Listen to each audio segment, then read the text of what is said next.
The anime begins with a general view of the city, followed by the appearance of a disease that affects all people, causing chaos and destruction. And a mysterious young woman with pink hair, accompanied by a group of followers, advances through the disaster. The scene changes, showing a group of children wandering through the city as they witness the death of people. A voice announces that a lethal virus has spread among humans, and we see Michaela, one of the children, ordering another named Yuichiro to protect the rest of the children since the director has died. The voice reveals that the virus does not affect children under 13 years old, and that the third progenitor, Cruel Tepes, will take charge of all the kids in the district. Next, some individuals ambush the children in a room and transport them in trucks. We then move forward 4 years to a castle belonging to Cruel Tepes, where the kids are registered. We see Michaela Hayakuya and Yuichiro Hayakuya, now older. Then we watch as the vampires extract blood from all the children, leaving them weak. When leaving, they are given food, but Yuichiro refuses to eat it, due to his disgust with what has been done to them. Michaela warns him that he could get sick if he keeps it up, and tells him that this place isn't so bad, since they are safe and can live together as a family. However, Yuichiro doesn't share that opinion, as he doesn't want to be treated like livestock. Then, we see 2 guards stepping over some small children, which enrages Yuichiro, and he decides to confront them to make them apologize. However, he is almost killed by them until Lord Farid intervenes. Farid, who has a good relationship with Michaela, asks what's going on. Michaela explains that one of his family members is causing trouble, but still accepts Farid's invitation to go to his mansion. Farid asks if Yuichiro will come as well, which makes Yuichiro angry, and he tries to insult him, but Michaela stops him. Yuichiro gets angry with Michaela, but then Michaela explains that it's impossible for a human to physically defeat a vampire. After that, Yuichiro asks if Michaela knows the noble Lord Farid, to which Michaela responds yes, and mentions that he gets a lot in exchange for his blood, including good food. Michaela advises Yuichiro to use his head to survive in that place. However, Yuichiro approaches and punches him before leaving without saying anything. Next, we see Yuichiro lying down, relaxing, until Akane approaches to ask how he is feeling. She reminds him that he is part of a family made up of all the children from the orphanage, even if he denies it. This makes Yuichiro remember his first day at the orphanage, when Michaela extended his hand in support. Back home for dinner, his younger siblings express how much they missed him and tell him they are having curry for dinner. Yuichiro is surprised to see what Akane is cooking and asks how that's possible. Akane replies that it's thanks to Michaela, which angers Yuichiro for what he did. During dinner, Yuichiro refuses to taste the curry, while his siblings argue about whose birthday it is that day. Akane resolves the conflict by saying that today will be everyone's birthday. The children then ask Yuichiro where Michaela is, but he doesn't know what to answer. Later that night, Michaela arrives late when everyone is asleep, except Yuichiro, who was waiting for him. Yuichiro tells him that next time they will use his blood to get food, but Michaela jokes about the taste of his blood and reassures him not to worry, then tells Yuichiro to prepare to fight the vampires. Yuichiro asks Michaela to stop carrying all the burden alone, to which Michaela replies to stop talking nonsense and to hold on to his words, like the other kids do, who see him as an inspiration. After that conversation, they eat curry, and Michaela gives Yuichiro a weapon to fight against the vampires and also shows him a city map he stole from Farid's mansion. He then proposes that they escape the city tonight along with the entire family since he has everything planned. Yuichiro opposes because of his worry about the virus, but Michaela assures him it won't affect them, since they're 12 years old. Next, Michaela orders Akane to wake everyone up to start the escape. In complete silence, following Michaela's instructions, they begin their escape, moving through the entire city. In the sewers, the children ask Michaela where they are going, and he replies that they will return to their world, where they can eat curry every day. But they are almost caught by a guard, though they manage to hide in time. As they near the end of the plan, Farid interrupts them, saying he has been waiting for them, while enjoying the despair on the children's faces and revealing that he was just playing with them. He then grabs one of the girls and drains all her blood until she dies. Yuichiro is enraged and shoots Farid directly, but he dodges the shot with great speed. However, Farid reveals that the map is real and that they are close to the exit. Because of this, Yuichiro tries to create an opportunity for the children to escape, but fails, which allows Farid to kill all the children while Michaela screams desperately for him to stop. Akane dies, leading Michaela to grab the weapon and directly attack Farid, who thanks him for his divine blood and then brutally kills him. However, the sacrifice is not in vain, as Yuichiro takes advantage of the distraction to shoot Farid in the head. Michaela, on the brink of death, tells Yuichiro to escape, but he refuses to go alone while crying over losing his family. Yuichiro continues with the plan after Michaela orders him to flee as the guards approach. Yuichiro finally manages to escape and finds himself in a grim world, where some adults mention that the prophecy has been fulfilled, which says that one of the Hyakuya lab test subjects who destroyed Japan will appear. The man mentions that they will use Yuichiro to destroy the vampires, but Yuichiro only hugs him while crying and promises to do it. We then move forward another 4 years, where Yuichiro is already an adult. We see Yuichiro still tormented by what happened to Mika years ago. Suddenly, one of the 4 horsemen of the apocalypse attacks, and our main character's companions try to take down the beast. They wonder why a mere recruit is there and tell him to run, but he refuses, as his only motivation is to take revenge on the vampires. Ignoring the orders of his superiors, he charges at the beast and easily defeats it, slicing it in half with his sword. In the next scene, Yuichiro is at school, complaining about being punished even though he defeated the creature. However, the teacher scolds him for mumbling and interrupting the class, threatening to suspend him if he continues with his insubordinate behavior. Yuichiro is not intimidated. Instead, he actually feels happy about the teacher's words, surprising everyone present. At that moment, a girl taps him on the back, and Yuichiro turns around to ask who she is. The girl writes in a notebook that her name is Shinoa Hiragi, and she has been sent by the army to supervise him. If he does not cooperate by attending classes, she will have to report it to the army, which will extend his suspension.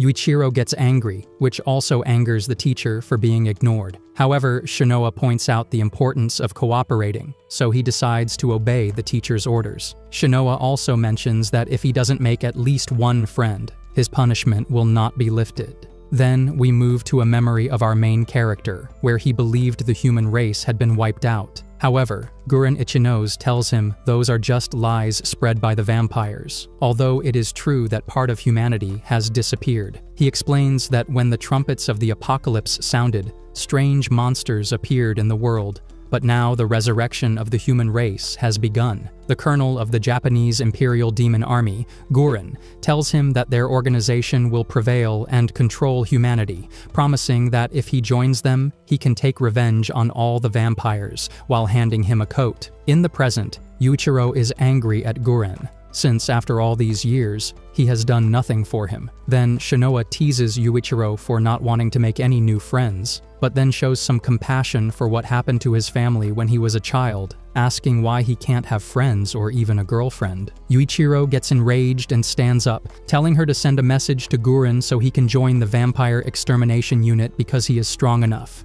Shinoa replies that Guren already knew he would say that and sent him a letter. Despite Yuichiro's excitement, the letter is only a scolding from Guren, saying he must make a friend first and present them. Yuichiro gets furious and storms out of the classroom, shouting that he's tired of Guren's attitude, but Shinoa follows him because she must supervise him, even if he doesn't like it. They then see some bullies harassing a boy, but Yuichiro initially decides to ignore it. However, he changes his mind and goes back to confront the bullies for treating the boy like cattle.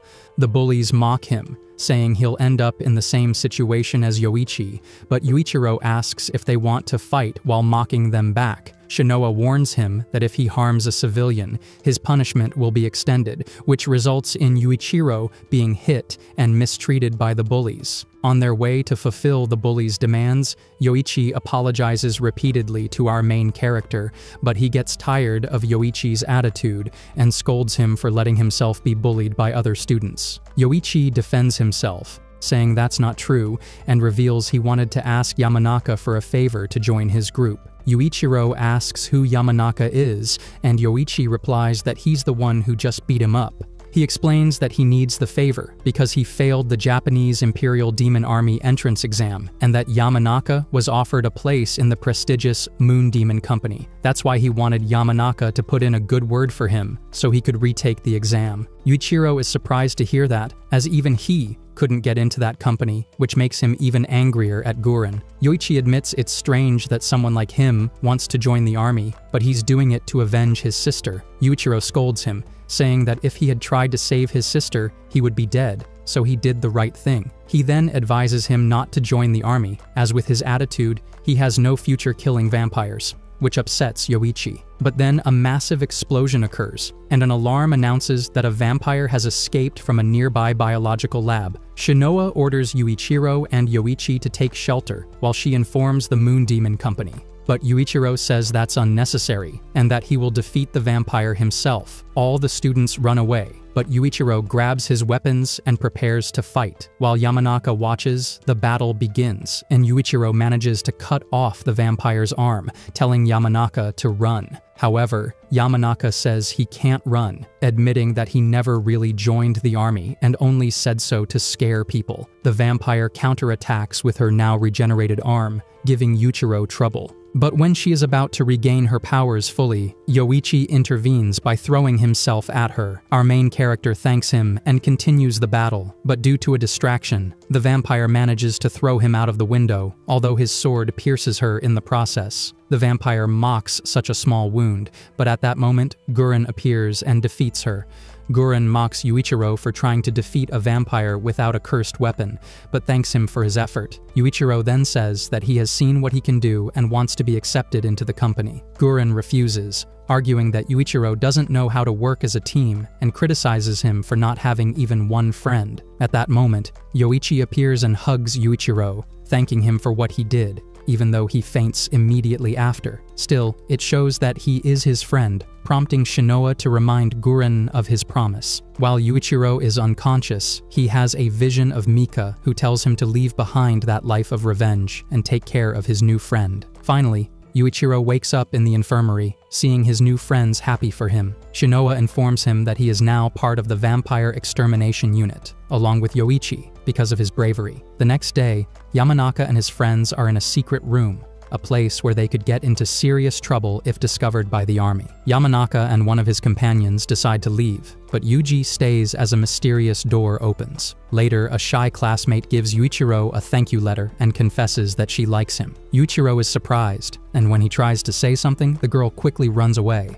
Shinoa, who was watching from a distance, approaches and teases him about being such a ladies' man now, but points out he is still a virgin. Shinoa says that this is a bad thing because the army actually encourages romantic relationships to repopulate the human race and regain dominance in the battle against the vampires, so they need to have many children. Although Yuichiro doesn't seem interested in that, he asks Shinoa why he still has to attend regular school if he has already earned a place in the vampire extermination unit. Shinoa replies that he can take those complaints directly to the lieutenant colonel. Yuichiro gets angry, saying that Gurren is never in his office, so he can't do that. Shinoa calms him, saying yelling at her won't help, and that his training has already begun. Then she shows him the demon she has made a pact with, named Shikama Doji. She also shows him her demon weapon, which she uses to fight vampires, leaving Yuichiro amazed. After witnessing it, Yuichiro says that with a weapon like that, he could defeat the vampires. Shinoa tells him that even with such a weapon, he wouldn't be able to beat them without help,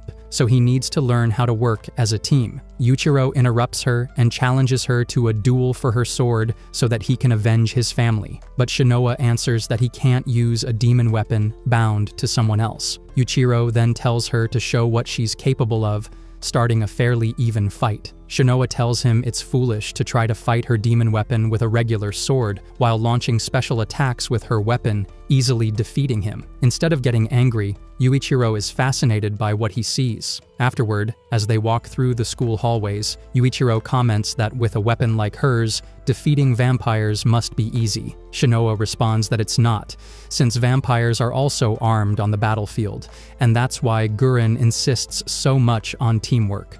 Suddenly, Yoichi interrupts, asking for help because Yamanaka and his friend are chasing him, but both apologize for what they did and ask to become his subordinates. They tell Yuichiro that they want to serve under Yoichi because they need his help. Yuichiro complains that these bullies have no shame and only want to be friends with Yoichi when they need something. Yamanaka apologizes and explains that Yuji entered the forbidden room and hasn't come back. Shinoa hears this and questions them on why they entered a Level 1 restricted military area, adding that they don't need to give her excuses because that is severely punishable. She also says that Yuji was probably captured by the army or even executed, so they should forget about him. Later, our main character asks Shinoa what that forbidden place is about. She answers that it's one of the school's 7 mysteries while laughing. Yuichiro says that's nonsense, claiming it's just another restricted military area. Shinoa tells Yuichiro and Yoichi that this is where members of the extermination unit train, and that only authorized personnel may enter because there is a risk of being possessed by a demon. Yuichiro is surprised to hear this, but Shinoa tells him that he needs to accompany her for the next step in his training. They head to the underground sanctuary, a system of tunnels originally built for flood prevention, but now used for training, just like the entire school. This place recruits people who are unaffected by the demon's malignant aura. Shinoa finally admits that the entire school is actually a large-scale human experimentation lab. They then reach the door through which Yuji disappeared. Shinoa explains that only selected members of the extermination unit or those chosen by a demon can pass through. But Yuji was not chosen, which means his heart must have been devoured, turning him into a human-eating demon. Shinoa says she will show them the power of her demon weapon, but Yuichiro rushes ahead, determined to defeat the demon to gain more power for his revenge. Yuichiro enters the forbidden room and finds many weapons left behind by the fallen and, in the center, Yuji possessed.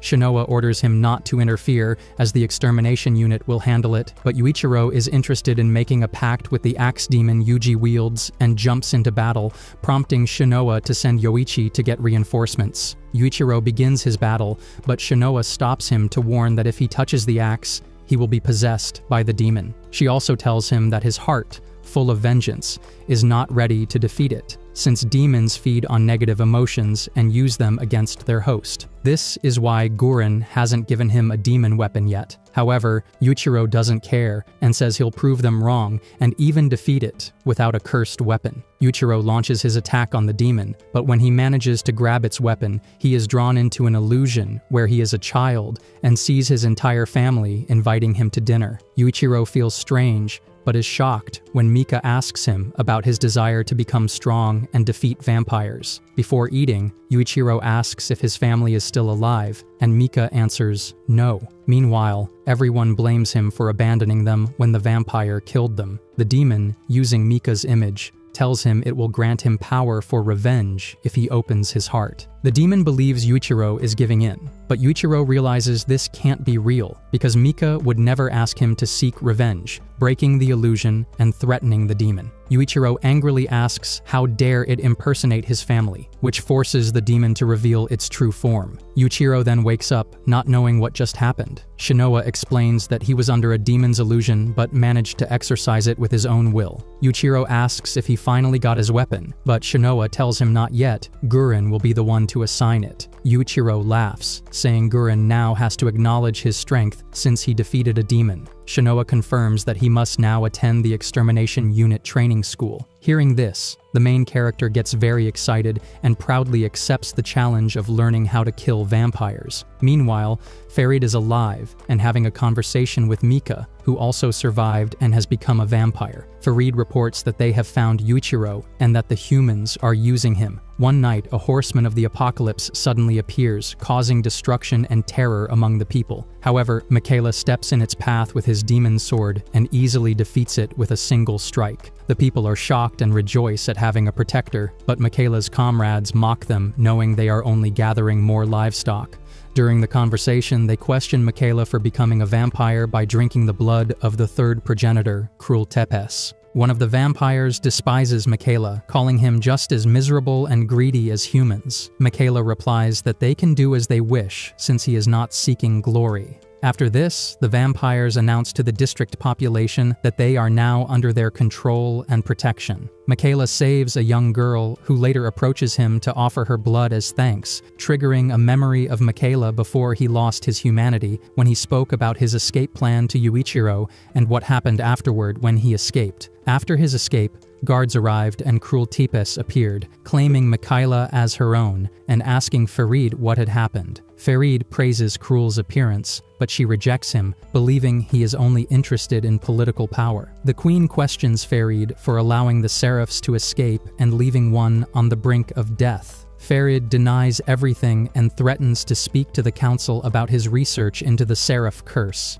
enraging Cruel and causing her to attack, easily defeating Farid. Farid apologizes, surrenders, and promises not to interfere with her affairs anymore. Later, Cruel approaches Mikhaila and asks if he wants her to grant him eternal life. Although Mikhaila refuses, Cruel forces him to drink her blood through a kiss, causing him to lose his humanity. In another scene, Yuichiro runs into a boy on his way who is looking for a fight, and they start brawling. However, he ends up badly beaten and tries to avoid the topic when Yoichi asks about it. When Shinoa sees him, she teases that he'll be suspended again, but Yuichiro claims it wasn't a fight, that he just ran into a street lamp. Shinoa says fine, she'll let it slide this time, and asks if the boys are excited to start training. Yuichiro, as usual, complains and asks when they'll let him go into battle. Shinoa tells him that if he wants to skip training, that's fine, but he'll have to fight without weapons or a uniform. Afterward, Shinoa takes them to their new class, where they find Guren half asleep.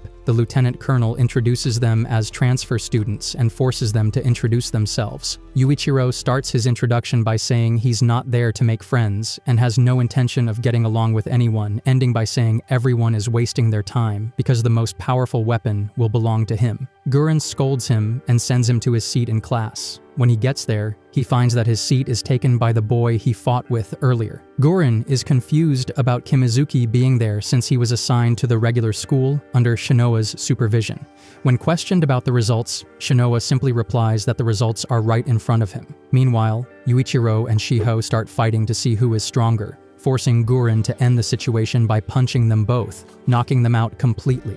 Later, Shiho barges into Guren's office without permission, asking to face a high-ranking demon during the weapon trial, claiming he has the best grades. Guren asks why he wants so much power, to which Shiho replies that the army already knows everything about him, so he doesn't understand the question. Guren reveals that he knows Shiho needs the money for his sister's treatment, who contracted the virus even though she is still a small child, and that joining the company would give him access to treatment. However, Guren refuses to give him a demon weapon now, saying that his desires would only be exploited and used against him. Shiho then mocks what would happen with the main character, but Guren reveals that Yuichiro has already managed to handle a demon once, which surprises Shiho, though he insists he's still stronger than Yuichiro. Guren responds that strength alone isn't enough because without friends, nothing can be accomplished. The students are then informed they must pass a preliminary exam before the demon weapon aptitude test. The first test is in pairs, so Shinoa teams up with Yoichi, while Yuichiro is forced to partner with Shiho. They are first attacked by enchanted puppets, but due to their lack of teamwork, they fail the test and lose points. Afterward, the instructor receives information that needs to be communicated to Shiho. Training is halted, and he is informed that his sister is in critical condition in the infirmary. Despite this, Shiho decides to continue training, but Yuichiro advises him to be with his sister and not abandon her. Yuichiro then punches Shiho in the face to knock some sense into him since he only wanted to keep training. At the hospital, Shiho promises to join the company and then transfer his sister to the military hospital. Both boys have a motivating conversation at the end of the night, encouraging each other and promising not to give up. Finally, there is a meeting of the progenitor's offspring. Worried about a new threat, Cruel proposes annihilating the Japanese Imperial Demon Army to eliminate the threat and start a war. Next, we witness a meeting where Hiragi Shinya, the Major General of the Imperial Demon Army, presents his report on the district and the disturbances caused by vampires in the Kansai area. In the middle of the meeting, Guren, who had been sleeping, wakes up and asks if the boring meeting is over. General Tenri Hiragi warns him to watch his words, but Guren decides to leave the meeting, asking for a summary later. He believes he shouldn't be there anyway, since the army is controlled by the Hiragi family, and as an Ichinos, he sees no reason to stay. Finally, he leaves. On his way out, he complains about the boring meeting, but suddenly Yuichiro appears and attacks him, yet Guren easily repels him.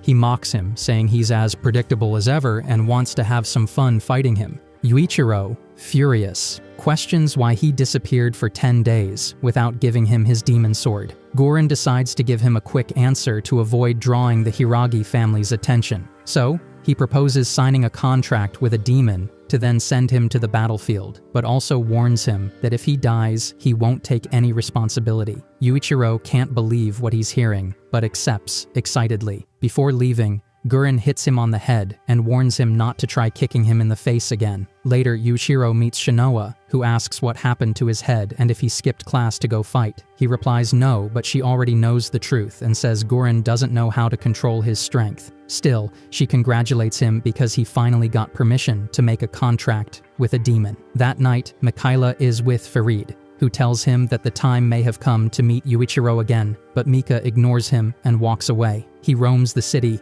heading to his old home, only to discover it is now inhabited by other children who are terrified at the sight of him, forcing Mika to leave. The next day at the academy, the results of the written exams determining each person's demon weapon rank are handed out. Yuichiro tries to hide his grade, but Shinoa snatches it from his hands to tease him. She tells the group that Yuichiro has achieved a legendary score only geniuses can get, a 0. This shocks everyone, but he gets angry at Shinoa, who says she only did it to help him become popular. However, Yuichiro repeats that he doesn't need friends or companions to achieve his goal. She teases him, saying he sounds like a 3-year-old.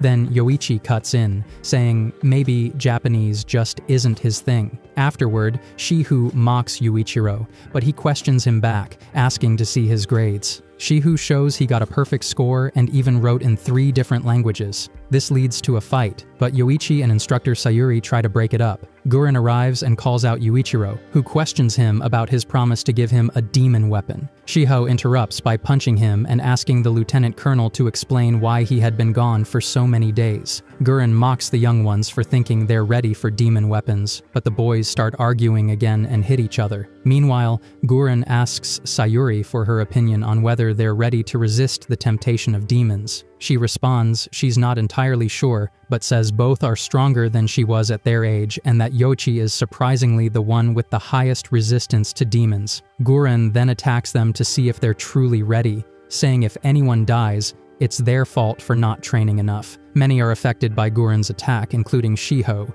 but Yuichiro and Yoichi feel nothing. Gorin congratulates them for staying conscious, since it means they have the potential to make a contract with a demon if they keep training. He praises even more those still standing, as they now have the chance to face a demon and obtain a demon weapon of the same rank as his, the Black Demon series. The lucky ones are Yuichiro, Shiho, Yoichi, and Shinoa, though Gorin says he would have preferred if Shinoa had passed out. As they head out to face the demons, Sayuri tells Gorin that maybe it's not a good idea for Yoichi to participate, but he replies not to worry and that if Yoichi isn't strong enough, he'll die, because the world is cruel. He then asks Yoichi if he's willing to risk his life to avenge his sister, and if not, he should leave. The others advise Yoichi to back out, but he refuses, choosing to stay to protect the ones he loves. While descending in an elevator, everyone tries to calm Yoichi since there's no turning back now. However, Shinoa questions Shihu if he's sure about this, since earlier he could barely stay on his feet, holding onto the table.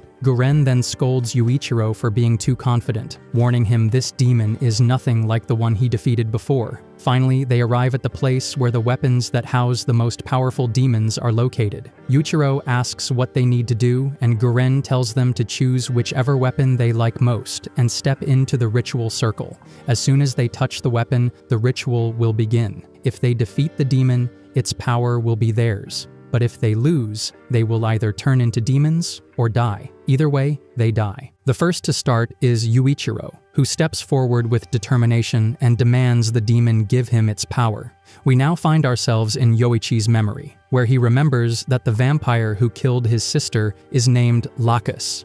As he sees his dead sister and tries to touch her, a demon takes her form and tells him he's just reliving memories. The young Yoichi asks his sister if she's alive, but the demon answers that she is not. Next, it's Shihao's turn, as he is talking with his sister. The demon tries to break him emotionally, telling him he's just a selfish human who only thinks of himself. Shihu realizes it's the demon, and it responds that it's not just a simple hallucination, but rather his own hidden memories from deep in his heart. Meanwhile, Guren observes the youths and thinks that at least one of them will succeed after seeing Shihu. We then move to Yuichiro's illusion, where he meets Mika once again. The main character tells the demon to stop wasting time imitating his family. The demon is surprised because Yuichiro doesn't seem to care about his family. However, Yuichiro replies that he knows demons' mind games and demands its power. The demon manifests and attacks him, managing to trap him with its ability. It questions whether he thinks defeating a low-level demon means he can handle a demon like her, threatening to play with his heart at will. But Yuichiro doesn't care and continues to demand its power. The demon asks why he wants that power. He replies that he wants it to avenge his family,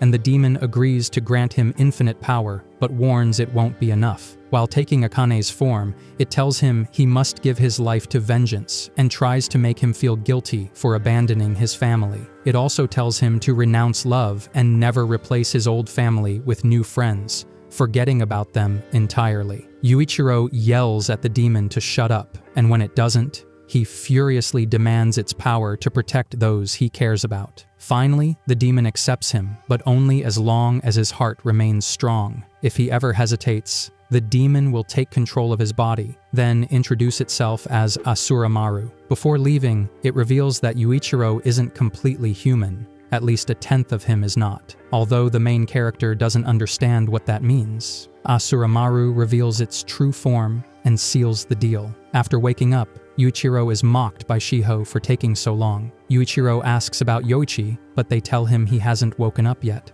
Meanwhile, in Yoichi's illusion, he continues talking with the demon, who asks if he wants its power, since it found no desire for revenge in his heart, only good feelings and thoughts that it despises in humans. The demon demands Yoichi give it to his body so it can avenge his sister, because he himself doesn't have the will to do so, and then attacks him. Seeing a terrified Yoichi, the demon declares he is unfit to be its master, taking control of his body and awakening. Guren is upset about the situation, but is at least glad they achieved 2 victories out of 3. He then assigns the youths their first mission as official members of the squad. They must defeat the possessed demon. The possessed demon attacks Guren first, but fails. It then tries to attack Yuichiro and Shiho, but also cannot hurt them. Yuichiro asks Guren what they're supposed to do, since he doesn't want to kill their friend. However, Guren tells him to end his suffering, that he is no longer their friend, only a demon. Yuichiro refuses again, but Guren orders him to follow commands, saying if they want to die,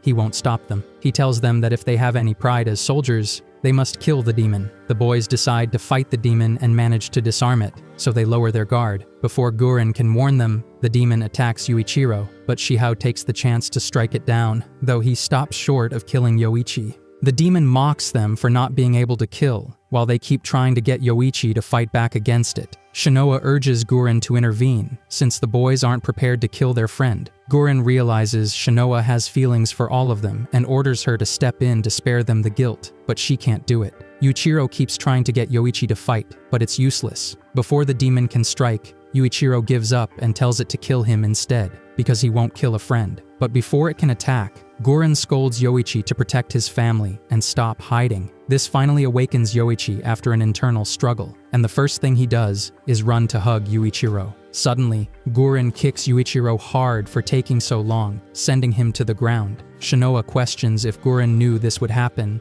and teases him, saying he cares about the kids too. Guren tells Yoichi he has talent and encourages him to pursue his will to protect his friends, forgetting about meaningless revenge.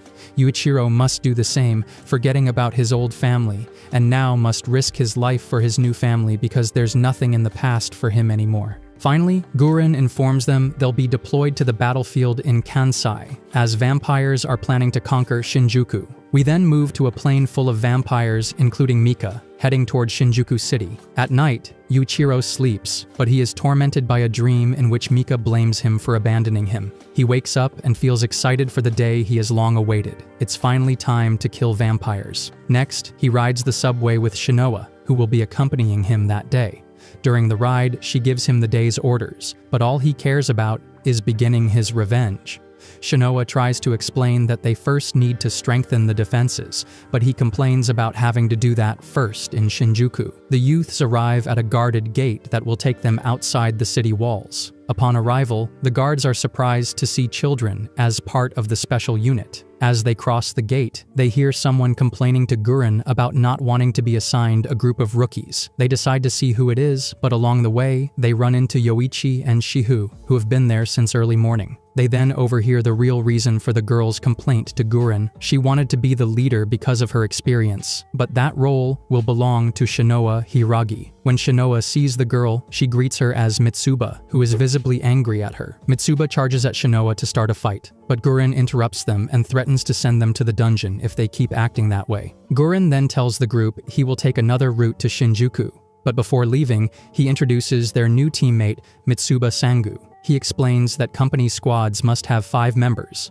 otherwise they'd be in danger against an armed vampire. He also orders them to act as a team when facing a threat, though Yuichiro doesn't seem to understand that. For that reason, Mitsuba punches him, but he blocks it. Guren then assigns them their mission. They must go to Harajuku to free the humans in the settlement used by vampires as livestock. After that, they can proceed to Shinjuku. On their way to Harajuku, Yoichi is shocked at how destroyed the world is. He asks if they once guarded those walls by defeating the horsemen of the apocalypse. Mitsuba cuts in, saying that the horsemen are stronger now because they are farther from the wall. Finally, they arrive in Harajuku, and the first thing they see is a girl running from a horseman of the apocalypse. Yuichiro tries to save her, but Mitsuba stops him and orders him not to break formation, as it could be a trap. Yu gets angry and says they should retreat then because he will save her alone. He runs to save the girl and Mitsuba runs after him. The rest of the team tries to help, but Shinoa stops them, sensing the presence of approaching vampires. She says they used the girl as bait. Yuichiro T saves the girl just in time, and Mitsuba finishes off the horsemen of the apocalypse, which triggers the vampires to reveal themselves and attack. Yu faces 3 vampires, and when they manage to injure him a bit, he, feeling cornered, asks to borrow Asuramaru's power. This surprises the vampires, and then Mitsuba warns him that another attack is coming from the horsemen of the apocalypse that hadn't died.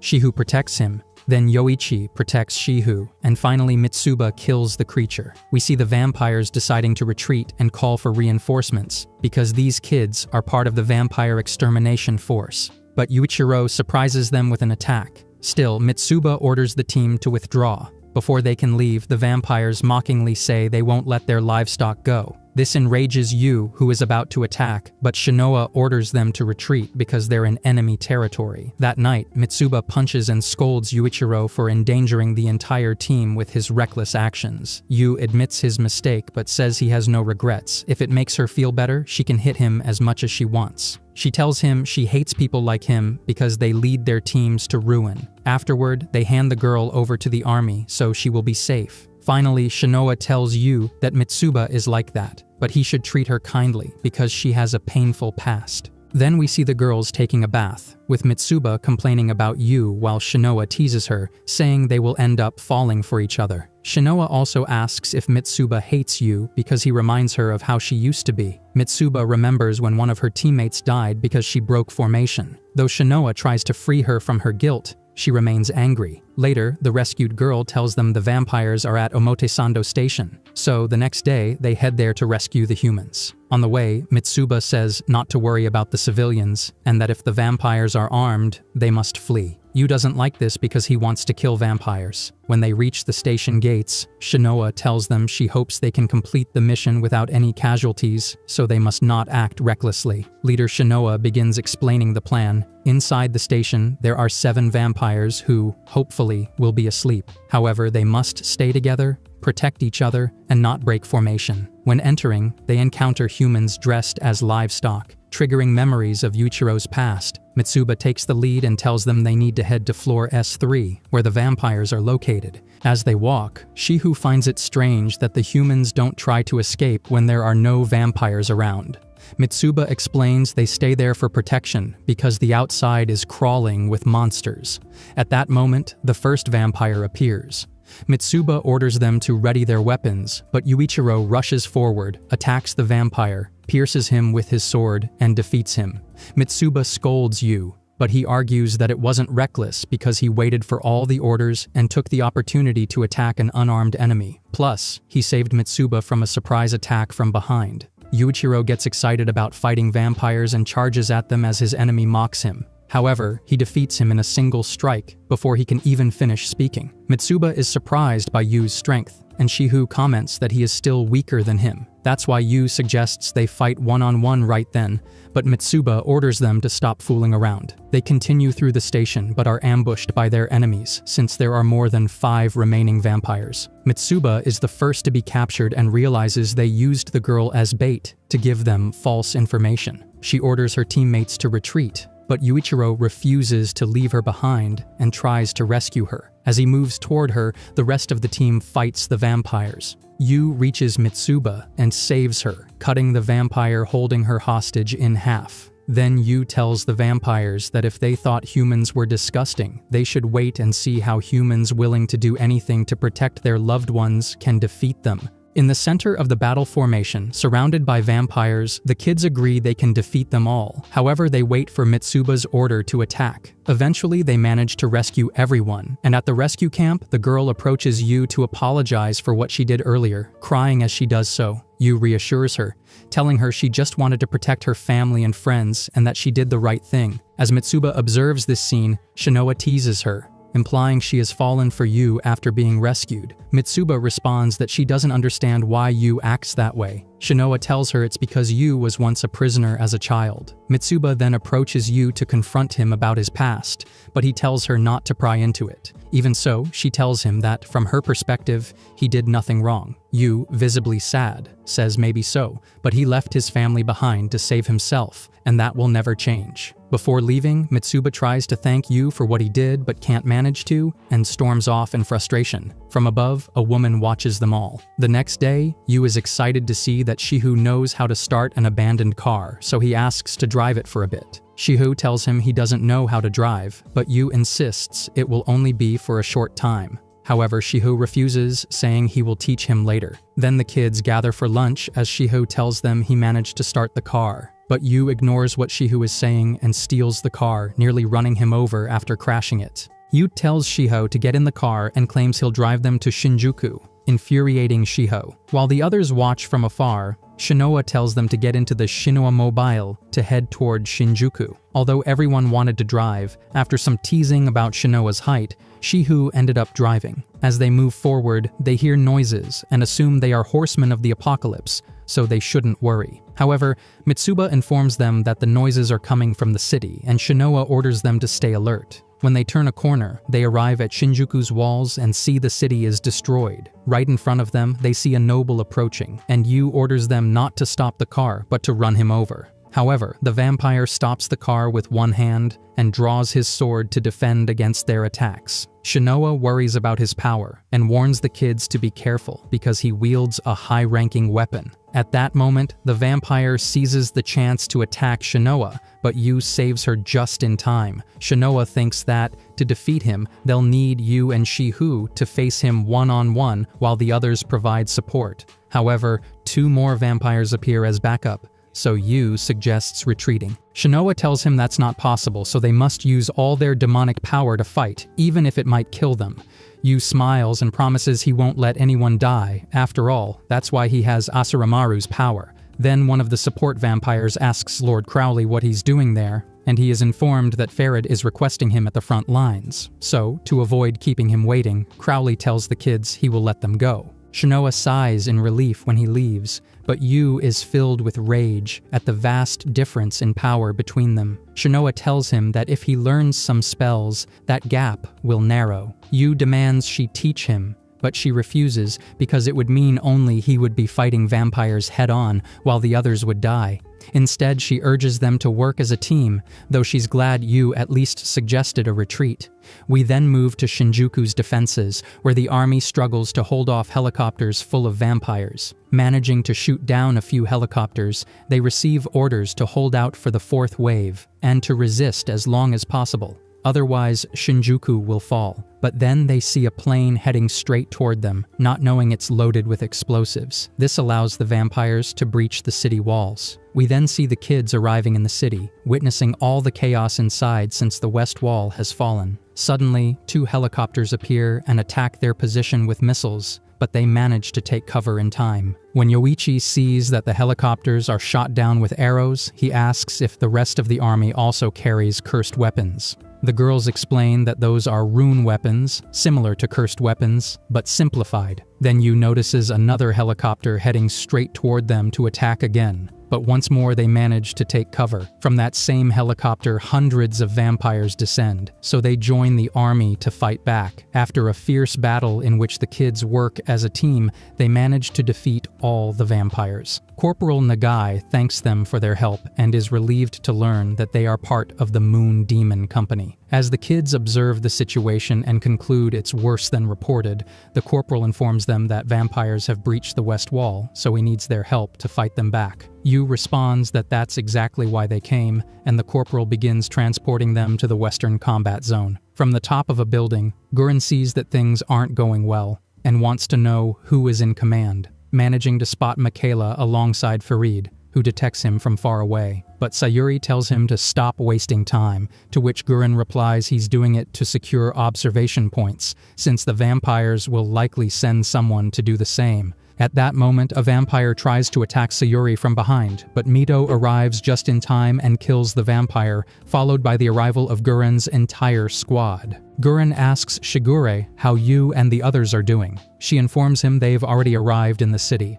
Gurren tells his group they need to defeat the enemy commander so the battle can turn in their favor. Meanwhile, Farid asks Mika if seeing Tokyo again makes him feel nostalgic, then asks if he isn't thirsty since he should take advantage of the battlefield to drink blood. Farid reminds him of what happened to his family, and Mika becomes angry with himself for not being able to protect them. We then go back 4 years, where Krul forces Mika to drink blood to gain power and eternal youth. But he refuses, preferring to die rather than become a vampire. Krul tells him it's too late for that. If he dies now, he'll just become a stupid demon. Mika continues refusing, so Krul offers him her own blood, which he rejects at first, but he can't resist for long and starts drinking her blood. Krul is pleased, saying Mika will now be her pet for all eternity. Back in the present, Mika carries Krul's blood, which will only last him 10 days, so he must find Yu before it runs out. As it begins to rain, Nagai informs the kids they will arrive at the defensive line in 15 minutes. Shinoa then tells the kids they'll begin their first training lesson since, according to Mitsuba, in their current state they'll be useless on the front lines. They need to take pills provided by the army to enhance their power and demon synchronization, boosting their strength by 1, 5 times with 1 pill, or 1,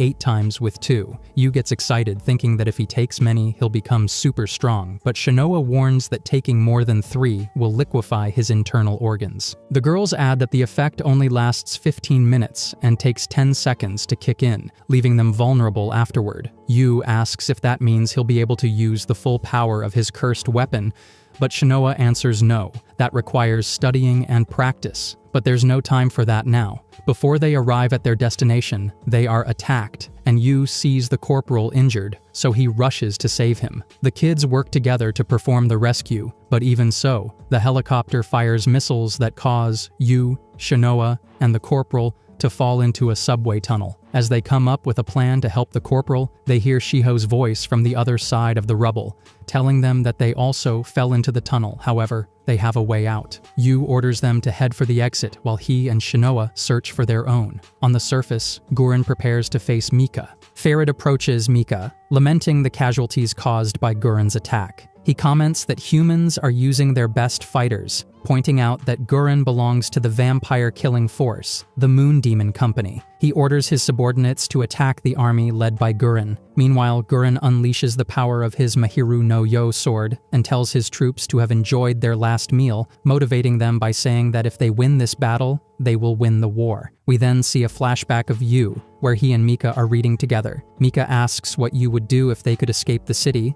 but Yu replies that the outside world is dead. However, Mika tells him to imagine a situation where they could escape and live outside without the virus. Yu thinks it would be great, and Mika tells him he needs to work harder before leaving. Even though Yu doesn't understand what he means, in the present he realizes he was wrong, since the outside world is no paradise. Shinoa approaches Yu to inform him that the corporal is safe and that Gurren has sent new orders. Gurren is fighting the main vampire force at the intersection of Shinjuku's 5th Street West. and he's requesting they join him. Yu says that if they defeat the vampires, they'll win the battle. Shinoa replies that maybe the vampires think the same way and believe defeating the lieutenant colonel would already be a victory.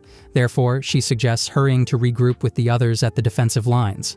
On the way, they hear injured soldiers expressing doubts about the extermination force and asking for help, since they're just kids and are expected to be defeated soon. Yu approaches and asks where they are, so he can go help his friends. The soldier informs him they are at Shinjuku Central Park. Yu tells Shinoa that he and she will take care of that and that the platoons should head to the defense line. Shinoa tries to stop Yu, as they shouldn't act based on assumptions about where their friends might be, and their priority should be reinforcing Gurren since they are the only ones who can help him. Yu ignores her and keeps walking towards Central Park. At the defense line, Gurren and his comrades fight against countless vampires. Gurren complains about the endless waves of enemies. Sayuri suggests that she and Mito cover him so he can attack the vampire commander. Meanwhile, Farid comments that everything would be more interesting if Crowley had arrived on time, ordering Lacus and Renee to distract everyone except Gurren. He tells Mika it's time to show his power as they prepare to attack Gurren together. However, Mika says he will handle the arrogant human who attacked him with his sword by himself. Back with Yu,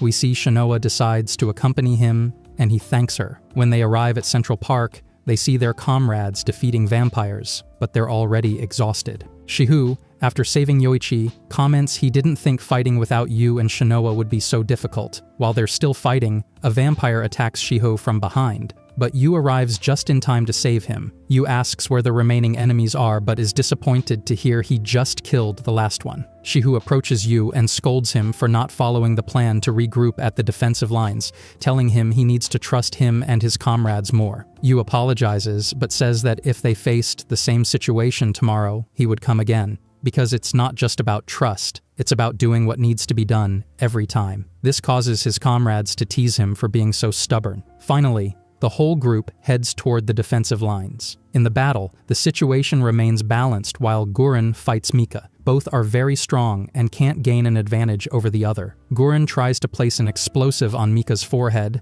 but he dodges it, as Gurren's ancient spell explosives are too slow and ineffective against vampires.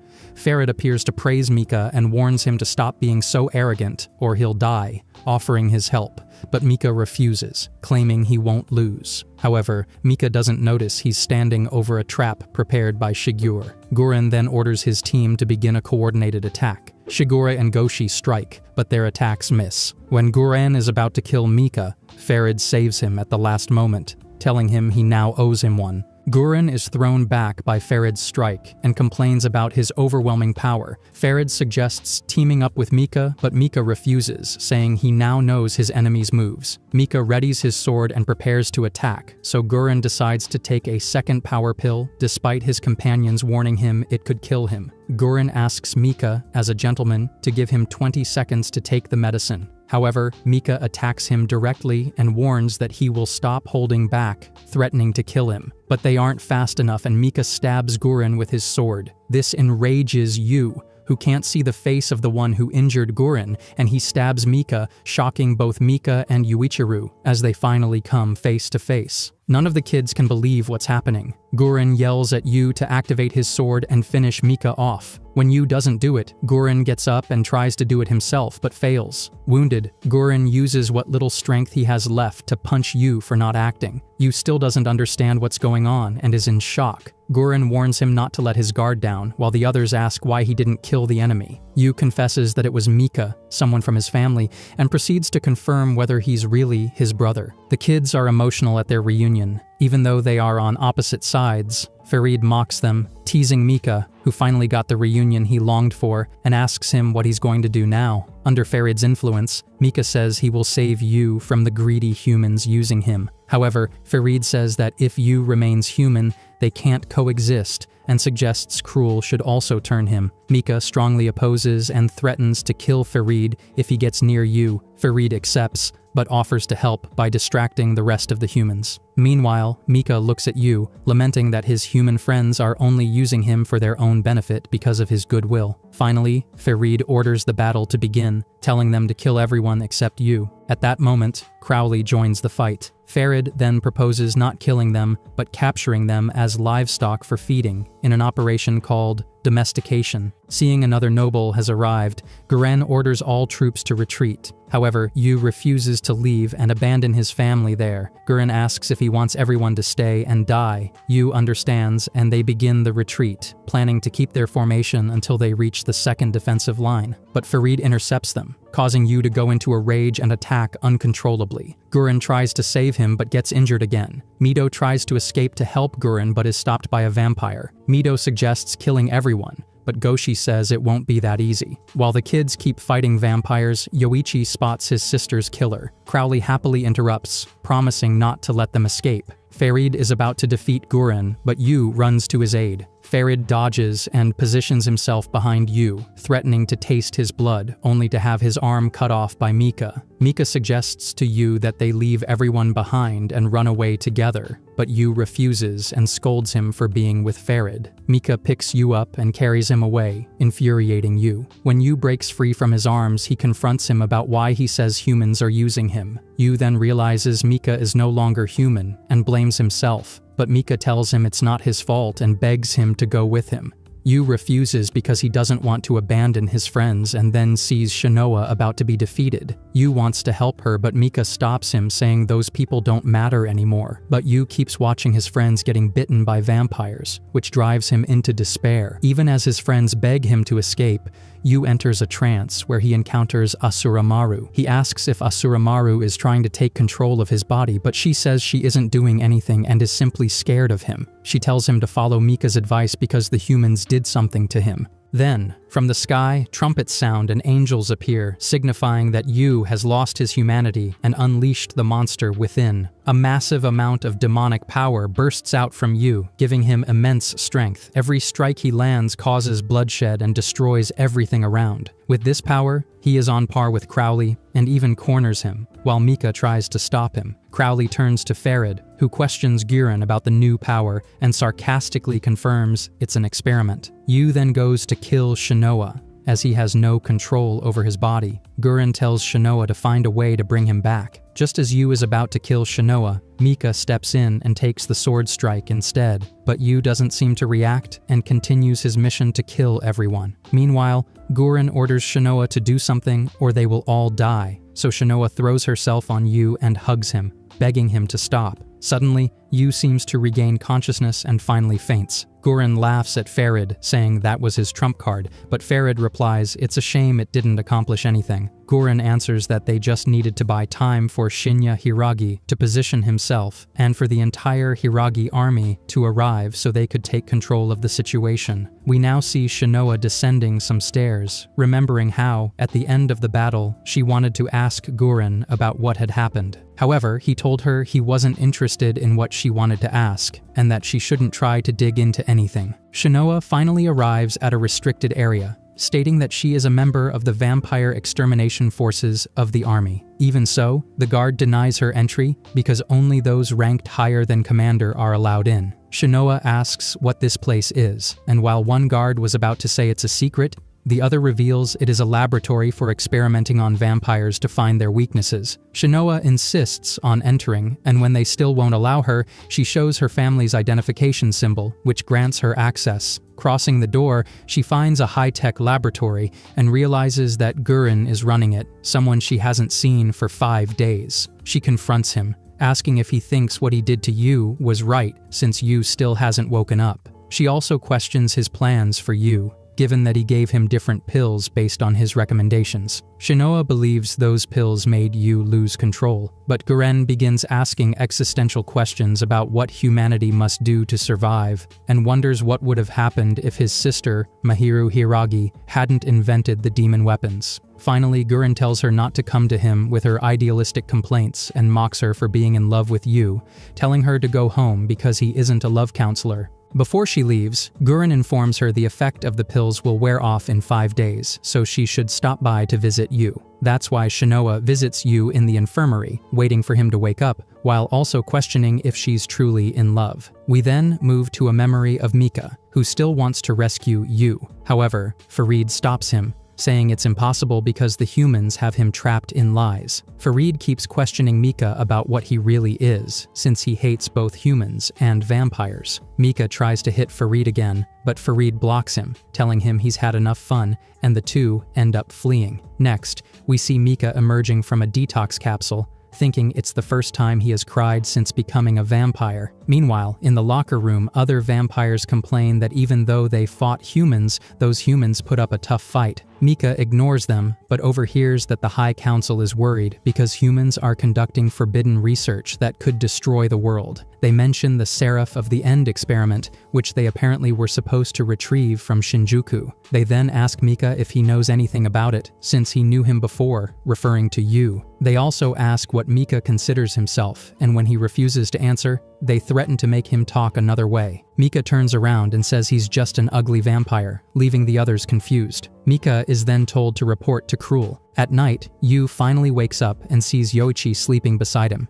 He wakes him up to ask what happened, but Yoichi hugs him emotionally and says he has to tell the others. Before leaving, Yoichi tells him that everyone is fine and that he's been in a coma for a week, which relieves Yu, but Yu starts crying, realizing Mika is still alive and what he saw wasn't a dream. Then Shinoa peeks through the door, teasingly asking if this is the crybaby's room, but says it's understandable, given that he found out Mika is alive. However, Yu says he remembers almost nothing about what happened. Shinoa tells him they all almost died when he passed out, but reinforcements arrived just in time. Kureto and Shinya Hiragi, who managed to kill the normal vampires and capture prisoners while the nobles escaped. Yu asks what happened to Mika, and Shinoa says the vampires took him away. She also tells him not to try escaping from the hospital to head to the vampire capital, to which Yu promises he won't. Yu thanks Shinoa for worrying about him, but notices her injury and touches her neck, making Shinoa nervous, barely able to say she's fine. At that moment, Mitsu enters and sees them in an awkward situation, scolding Shinoa for what's happening. However, Shinoa explains, calming Mitsu down. Yu notices Mitsu was bitten too and worries about her,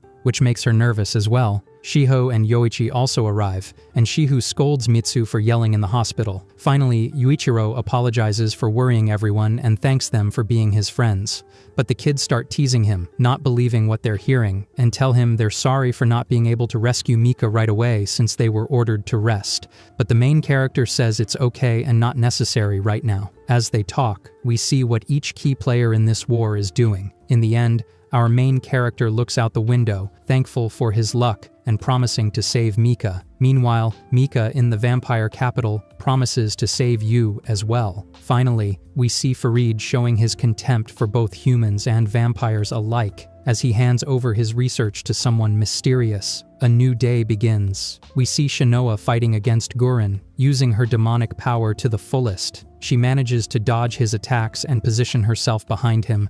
Gurren says that if she wants to kill him, she should do it. He doesn't care if he dies by her hands. But before doing anything, Shinoa questions him if it's because he killed her sister Mahiru, who loved him so much. Gurren admits that yes, he killed her, but Shinoa asks if her sister still lives within his sword, and if Gurren is possessed by her, which is why he uses Yu, following her orders. Shinoa then stops threatening Gurren and instead asks him that if he doesn't want to do good for Yu, then at least leave him alone. Gurren doesn't give a clear answer but hints that Mahiru may indeed be living inside the sword. Next, Shinoa walks down a hallway until she reaches a library where Yu is reading books. Yu complains of fatigue and closes his eyes for a moment. When he opens them, Shinoa is beside him, and she scolds him for still being there when he should be resting. Yu says he's tired of resting so much and also asks her what's wrong since she seems a bit restless. Shinoa replies that it's nothing and picks up a book from the floor to mock him for reading perverted books. But as she flips through the pages, something catches her attention and surprises her. Before leaving, she tells Yu that if he's trying to turn Mika back into a human, she has information that might help him. Yuichiro is surprised and begs her to tell him that information. Shinoa teases him for being so obedient but explains that it's rare for a human to be turned into a vampire, since only nobles are allowed to turn humans into vampires, meaning Mika was chosen. Yu assumes it must have been Farid who chose to turn him, and although it bothers him, he's grateful Mika is still alive. He then asks Shinoa if she knows how to make a vampire human again. She says she doesn't. Our main character is disappointed by that answer, but at that moment, they hear that Yu is being called to the executive room. He thinks it's Guren calling him, but Shinoa corrects him, saying that it's apparently the Hiragi family who wants to see him, advising him to hurry up. Before leaving, the main character remembers that Shinoa is also a Hiragi, so he asks about the family. She teases him, but tells him the Hiragis are full of horrible people and that he should be careful. On his way out, Yuichiro runs into Guren, who teases him for rushing happily when called by headquarters. Yu tells him not to talk about him like that. Guren reminds him that he saved him and taught him to survive, so if Yu feels indebted to him, it's time to repay that debt, and since he belongs to Guren, he shouldn't submit to the Hiragis. Yu gets annoyed and says if that's what it's about, then not to bother him, adding that he won't betray or abandon his comrades. He leaves, and on his way to the executive room, meets Mitsuba in the elevator, who had also been summoned. Seeing her, he asks how it went, and she says fine, that it was just an interview because of her actions against the vampires, adding that she might get promoted. Yu says that's good, though he doesn't seem too interested. Before he leaves, Mitsuba shouts sadly for him to say something, that he knows she was useless in battle, and then she starts crying in frustration because she feels weak and believes she'll only be promoted because of her Sangu surname. Yu approaches her and tells her not to worry. He also jokes that he's only now realizing he has 2 young ladies with important family names in his team, congratulates her on her promotion, and asks her to help him with her family connections. Mitsu confesses to Yu that they also asked her about him, wanting to know if there was a chance he was a spy, and she replied that it was impossible because he's too dumb to deceive anyone. Yu thanks her for trusting him and then leaves in the elevator. Mitsu, as she leaves, stares worriedly at the headquarters building, but just then, Shinoa arrives and asks why she's so worried. Mitsu asks what she's doing there. Shinoa says she was just taking a walk and asks if Mitsu was summoned like Yu. Mitsu says yes and that she was promoted to special ensign, but Shinoa teases her, saying it's because of her last name. This irritates Mitsu, who fires back that maybe Shinoa will also be promoted for what she did. Shinoa replies that she won't be promoted, rejecting any offer that comes her way. Mitsu says that thanks to being a Hiragi, she can do whatever she wants, but Shinoa says the opposite, that it feels more like she's been abandoned. She takes the opportunity to question what Mitsu had to say in exchange for her promotion, specifically about what happened during the battle. Mitsu says she pretended not to know anything about the incident in which Yu lost control, apparently meaning the higher-ups don't know anything. She then asks if Shinoa knows anything, but the Hiragi girl says she's not sure and warns her not to trust anyone. We then see Yuichiro arriving at the location he was called to, finding a vampire in the middle of a dark room. Yu doesn't understand what's happening but easily defeats it, after which the lights turn on, and Kureto Hiragi, the army general, reveals that it was a test they use on suspected traitors. They then say they want to test his sword skills without invoking the demonic curse. Yu feels confident he can defeat him, but Shinya warns him not to trust his brother's words. Kureto then summons his curse and attacks Yu with lightning, easily defeating him and mocking his level. Kureto turns his back on him, congratulating him for his obedience, but Yu quickly attacks, only to be stopped by Kureto's companion. Yu tells him that if she hadn't protected him, he'd be dead, and Kureto says he regrets what he said, ordering Shinya to fight him, even though Shinya refuses. Shinya easily defeats him anyway, and asks his brother if his doubts about him are now cleared. Yu is confused, but Shinya explains that everyone is suspicious of those who get along with Guren. He is then taken to another room, where he sees Yoichi and Shiho being held prisoner and tortured. Yu questions Kureto, but he says it's because Yu is a spy, and now the interrogation begins. If he doesn't answer truthfully, his friends will be killed. Kureto asks how the 3 of them managed to obtain black demon weapons so quickly, also questioning their goals and where they came from. Yu gets angry, which only causes his friends to be tortured more. Kureto recounts Yu's childhood and asks if it's true, and when our main character confirms, Kureto questions why Guren took him in and why he has the Hayakuya surname. Kureto asks if he's a survivor of that sect, but Yu says he only has the surname because of the orphanage he lived in. Kureto reveals that the Hyakuya were a powerful magical sect that experimented on children, so Yu could be one of them. That's why Gurren wants him, but then Kureto asks Yu to stay under his command instead.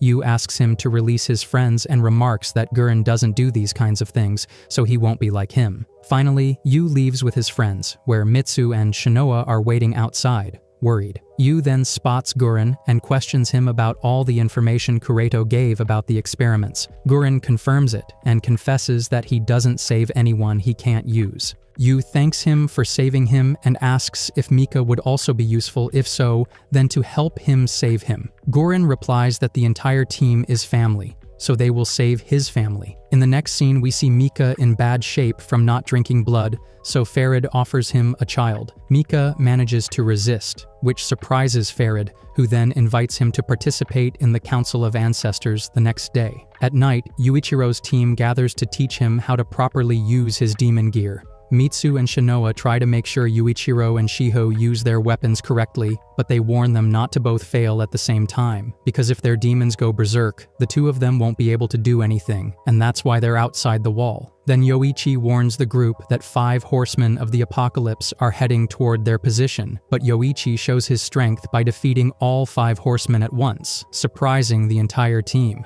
Yuichiro complains to Shinoa for having trained him more, but Mitsu explains that wasn't the case. Yoichi learned it on his own, because of his ability to control the curse. Yoichi tells them it might be because he talks a lot with his demon at night while sleeping. Yuichiro smiles and decides to summon Asura Maru, also performing the blood pact they were supposed to practice. And when that happens, everyone gets ready to fight in case he loses control. However, Yuichiro collapses unconscious to the ground. Mitsu tells the others that now they have to watch over him until he contacts the demon. While waiting around a campfire, Shiho talks about what happened with the Hiragi days earlier. Shiho says they were asked about everything that happened on the battlefield, but they lied just as Shinoa ordered them to, though he questions whether it's right to keep Yu's secret and wonders if maybe all this being comrades is just a facade by Shinoa to use Yuichiro's power. Shinoa then asks him what he plans to do, and he replies nothing since he's there for his sister, so he'll just play along. Mitsu scolds him for talking like that because Shinoa wants to protect Yu, but Shinoa stops her and asks Yoichi if he feels the same as Shiho. He answers that he thinks they're doing it to protect Yu, but he needs explanations since they're comrades. Shinoa tells him that once the training is over, she promises to tell them everything. Then Yu starts writhing in pain, so everyone holds him down. It seems he managed to make full contact with the demon. When the main character enters his illusion, he sees his mother crying because a child called the Seraph of the End was born. And his father says he's the devil's son. The young Yu gets scared when he sees his father approaching with a knife. Yuichiro tries to run, but when he crosses the door, he sees his orphanage family all dead. While crying, he's stabbed in the back, and his father says he should have died in that place. But instead, he escaped, and everyone died because of him. While we see the demon biting Yuichiro and ordering him to destroy everything, Yu realizes it's an illusion of Asura Maru and says he won't lose control because of this, thanks to his promise to his family.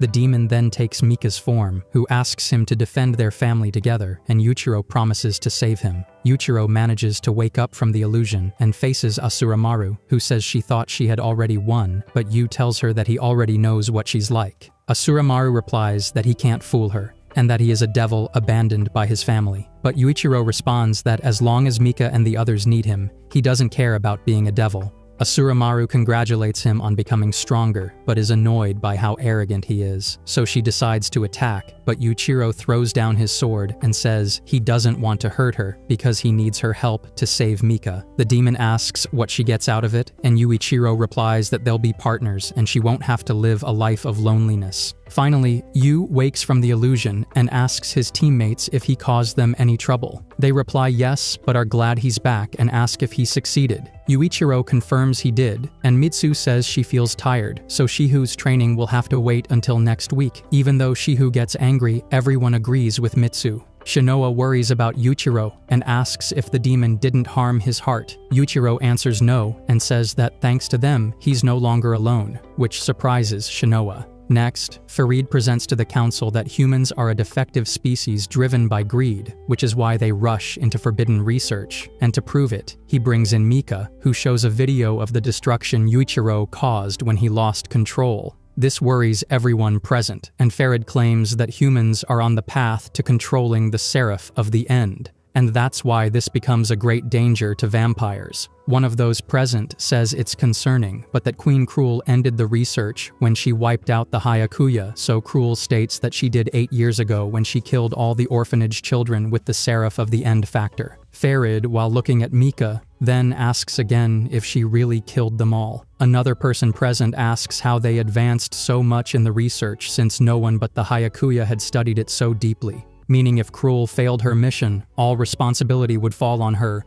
but Cruel silences Lest Kerr, threatening to fight him. He replies that if she doesn't fulfill her responsibilities, maybe he'll take the throne of Japan since he's more powerful. Farid interrupts them and asks Cruel what they will do to stop the humans. Cruel answers that the current objective remains. They must exterminate the Japanese Imperial Demon Army. Then another person present asks Farid who the boy with him is, while Cruel watches worriedly. After the meeting, Cruel questions Farid about his actions and asks if he intends to overthrow her. Farid mocks her, saying she's scared, but that she can't kill him because if she does, his information could reach the council. And if that happens, if the council finds out they let you escape, the responsibility would also fall on her, and she'd be sentenced to death. So he proposes that they be on the same team because now they're accomplices in a crime. He then leaves laughing, saying it's just a joke, but that soon they'll get along better. Mika sees Cruel furious, and when he tries to talk to her, the vampire ignores him. At night, we see Yuichiro's team trying to control Shiho during his training. Yuichiro is worried about the situation and asks if it's normal. The girls reply no, that maybe Shiho was dominated by the demon.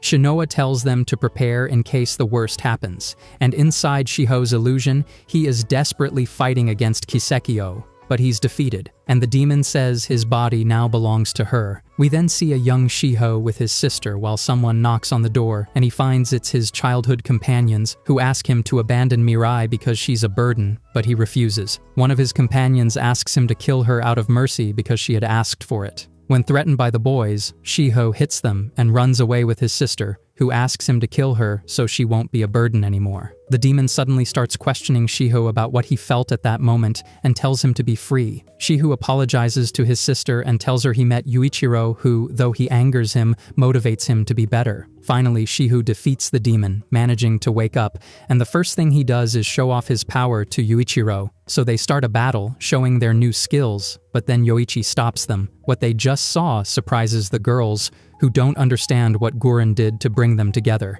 and then they discover that someone erased the entire history of their 3 companions, so they don't understand what's going on. And now we see a boy in the vampire capital, who uses pigeons as messengers, and the one who receives them in the city is a member of the army, who takes the information to Kuredo, who requests that Gurren be called. Next, we see Yuichiro complaining about his messy hair, while Shiho teases him. The young ones head to have breakfast with their female teammates, but when they arrive, they hear a scream from the kitchen and see the girls arguing for having burned the rice. So Shiho steps in to show them how it should be done, and he ends up cooking breakfast for everyone. When they are ready to eat, Yuichiro praises Shiho, saying he can do everything, but Shiho replies that he can't do everything, it's just that they can't do anything. Yuichiro then asks what topic they need to talk about, since he is the only one who doesn't know the secret. Shinoa answers saying that there are 2 topics. First, that Yu was subjected to experiments, which caused him to lose control on the battlefield. And second,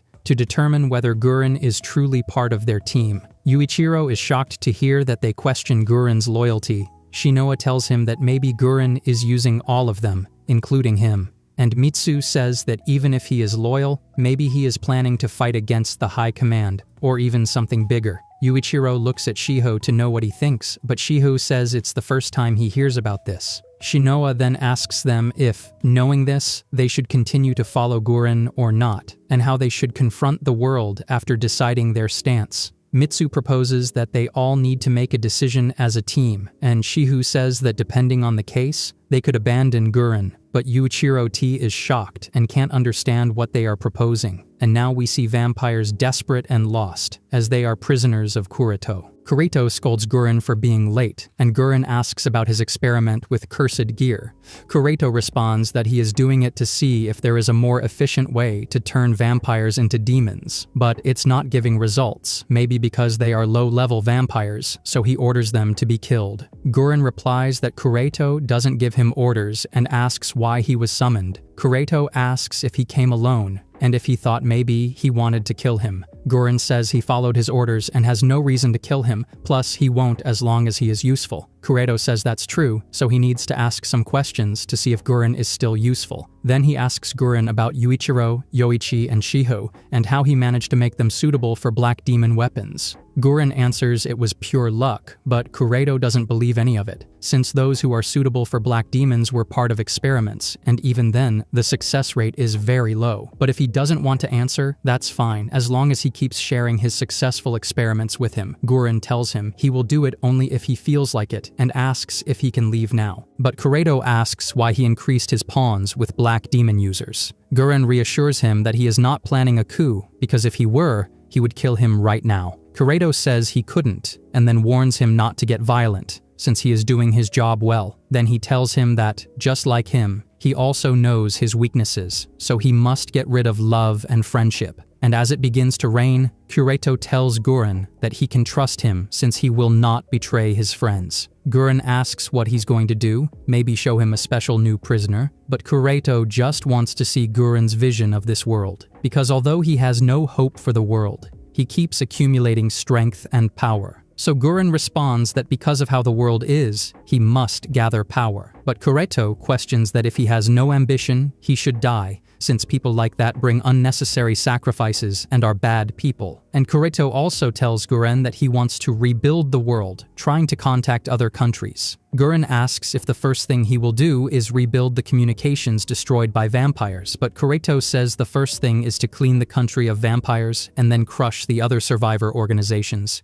to unite the world under his army's command, which Gurren considers the dream of a small child. So he questions if he will be able to achieve it, and the lieutenant general says yes, because he knows the location of the 25 nobles that exist. Gurren tells him that the information he received could be a trap, but Kurito responds that maybe, but there's no time to doubt. And Gurren asks why he is in such a hurry, and the lieutenant answers that in a month, the headquarters will be attacked. So they must not let them take the first step, and that's why he orders Gurren, his team, and 100 soldiers of the company to go to Nagoya because there are 10 nobles building a base there. He must kill them and control the base. Gurren questions that if he does that, their movements will be noticed, and Kurito says that's better because it will attract the vampires' attention while they prepare for the final move. Gurren mocks him and questions him for treating him like a sacrificial pawn and not telling him the whole truth about his plan. Finally, Kurito gives him his orders, telling him to shut up and obey, and if he does, he will see a world with vampires as their slaves. But then Mahiru manifests and tells Gurren that he will only follow his orders so he can fulfill his wish. And now we see Shinoa approaching Yuichiro, teasing him about whether he is watching a girl changing clothes from there. But the main character doesn't like the joke and asks if she really tried to kill him. She tells him not to worry. After all, he is still alive. He says he should have protected her, but Shinoa cheers him up, saying that he and Shiho are the vanguard of their squad, so they must protect her whenever she wants to die. Yuichiro stays serious and asks if he lost control because Gurren did something to him. Shinoa answers that probably yes, and then Yuichiro invites her to come with him when he has to kill vampires just in case he loses control. The girl accepts and tells him he has nothing to worry about. And when they return to the rest of the group, Yuichiro tells them that he will support Gurren because they are all part of his family, and that he cannot forget Mika, so he says he doesn't know what a family is, but they shouldn't betray people just because they failed. And Gurren promised to rescue Mika, and that's why he will support him, but he knows he shouldn't involve them as well. Shiho interrupts him to give him his support, and all the guys conclude that they will take care of the family. And now we move to Mika, who is getting worse and worse from not drinking blood, and he goes to Cruel to drink her blood, and the girl enjoys the moment. although Mika regains consciousness and apologizes for acting that way, and then asks for larger blood reserves. Cruel agrees, but warns him that he won't be able to continue forever drinking only her blood. And before leaving, Mika asks if it was necessary to kill his entire family, including him, and why she let them live if they were supposed to be a problem for her. He wants to know what she is planning. Cruel answers that she doesn't care, which enrages Mika because he believes she is using you for something. And when Mika tries to attack, she easily stops him. Mika confesses that he can no longer be with her or trust her. So Cruel reveals why they are still alive and what she needs the Seraph of the End for. Finally, she tells him that in a month, the war will begin, which will annihilate all humans. So she gives him his secret mission. He must retrieve you secretly from both vampires and humans, but if he fails, he will be the #1 enemy of both sides. At night, Shinoa visits Guren, who analyzes how he will attack the vampires, and she tells him that the kids have mastered demon possession, but also answers his question about whether she is in love with you. Shinoa says she doesn't know exactly, but it's the first time someone has trusted her, so she wants to reciprocate. Before she leaves, Guren gives her deployment orders. She must go to the distribution station at 6 the next morning. The scene changes, where we see the vampires surprised, because Mika was also summoned to go to Nagoya. Next, Kureto is supervising an experiment in a secret laboratory where they almost kill a woman. Next, Yuichiro as squad heads to the city of Nagoya, so Shihu demands more instructions from Shinoa, who jokes, saying they are going to rest in Hakone, but Mitsu tells him that they now have to go to the Abina service area and then to Nagoya. Yuichiro wonders to himself if he will find Mika in that city, and suddenly a group of Apocalypse horsemen have detected them, so they must fight them. By carrying out a coordinated team attack, they manage to easily get rid of their enemies, but afterward, they play a prank on Yuichiro, pretending they are going to leave him so that he has to walk to Abina. In the next scene, we see Guren's squad, who scolds Goshi for looking at magazines of girls in bikinis instead of working. Goshi informs Guren that Mito entered the building looking for vampires. Then Mito appears to report that she detects no presence of vampires inside that building, but Goshi continues with the bikini topic and tells Mito that she should wear one since Guren wants to see her in a bikini, and this embarrasses and makes Mito nervous. But after scolding Goshi, she asks if it's really an order, but Guren ignores her, and then we see a luxury car arriving, from which General Shinya steps out, who says he found it abandoned, and Guren tells him he's crazy but needs to know why he's here. Shinya replies that Kureto told him about the suicide mission since 1,000 men couldn't defeat the noble vampires, and that's why, thanks to his madness, he has come to help, so he expects Guren's gratitude. In the next scene, Yuichiro's group complains about arriving late, so Shihu proposes that if they are going to be scolded, they should blame Shinoa and Mitsu. But Mitsu says how could they betray their teammates, and Yuichiro complains because teammates don't abandon one of their own. And now we see Guren in front of the entire army, giving the orders they must follow. At 7 in the morning, they must leave, to meet in Nagoya at 1 in the afternoon. And while Yuichiro's squad tries to arrive unnoticed, Guren detects them anyway and scolds them for being late. Shinoa tries to justify herself innocently, but Guren scolds her firmly since this mission is not a game. He orders that those who don't know the military rules should leave. That's why the entire army looks down on the young ones, seeing them as a nuisance. But at that moment, Yu takes full responsibility, saying he decided to fight some Apocalypse horsemen. So Guren tells him to go back, but Yuichiro pleads to be allowed to help defeat vampires.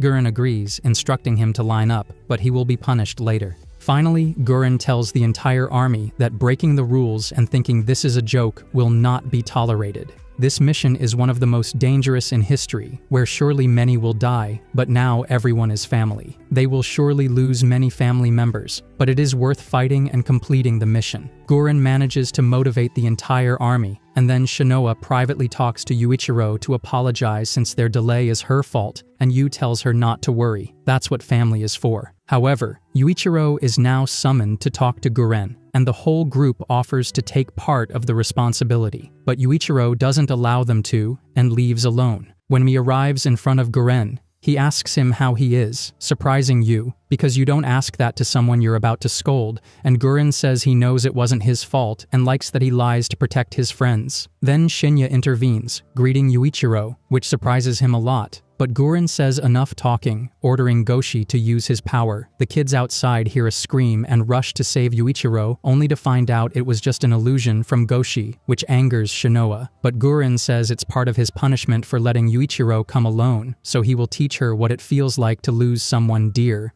He continues scolding her because her jokes could cost her family their lives, her teammates. He asks if she could save them if a huge threat appeared right now, and Guren proposes a test, a battle between him, Mito, and Shinya against Shinoa's entire squad. Now Shinoa gives instructions to the whole squad on what to do to win. Yoichi will handle General Hiragi, she and Mitsu will fight Mito, and Yuichiro and Shiho will take on Guren, but she warns them that if Yuichiro and Shiho fail, everyone will die. Next, Guren gives the order to start, telling Shinya to attack first. His attack causes a lot of damage to Shinoa's squad's formation, so now they decide to attack. Shinoa orders them to distract them, so Mitsu attacks continuously. Shinya tries a long-range attack that Yoichi blocks, then attacks Guren, but Yuichiro and Shiho block him, while Shinoa and Mitsu do their job attacking Mito, although Guren launches an attack that throws them outside. There, the battle continues between Yuichiro and Guren, surprising everyone present who watches Yuichiro's punishment. Guren uses an explosive spell on Yuichiro. Shinoa tries to help him, but Mito stops her,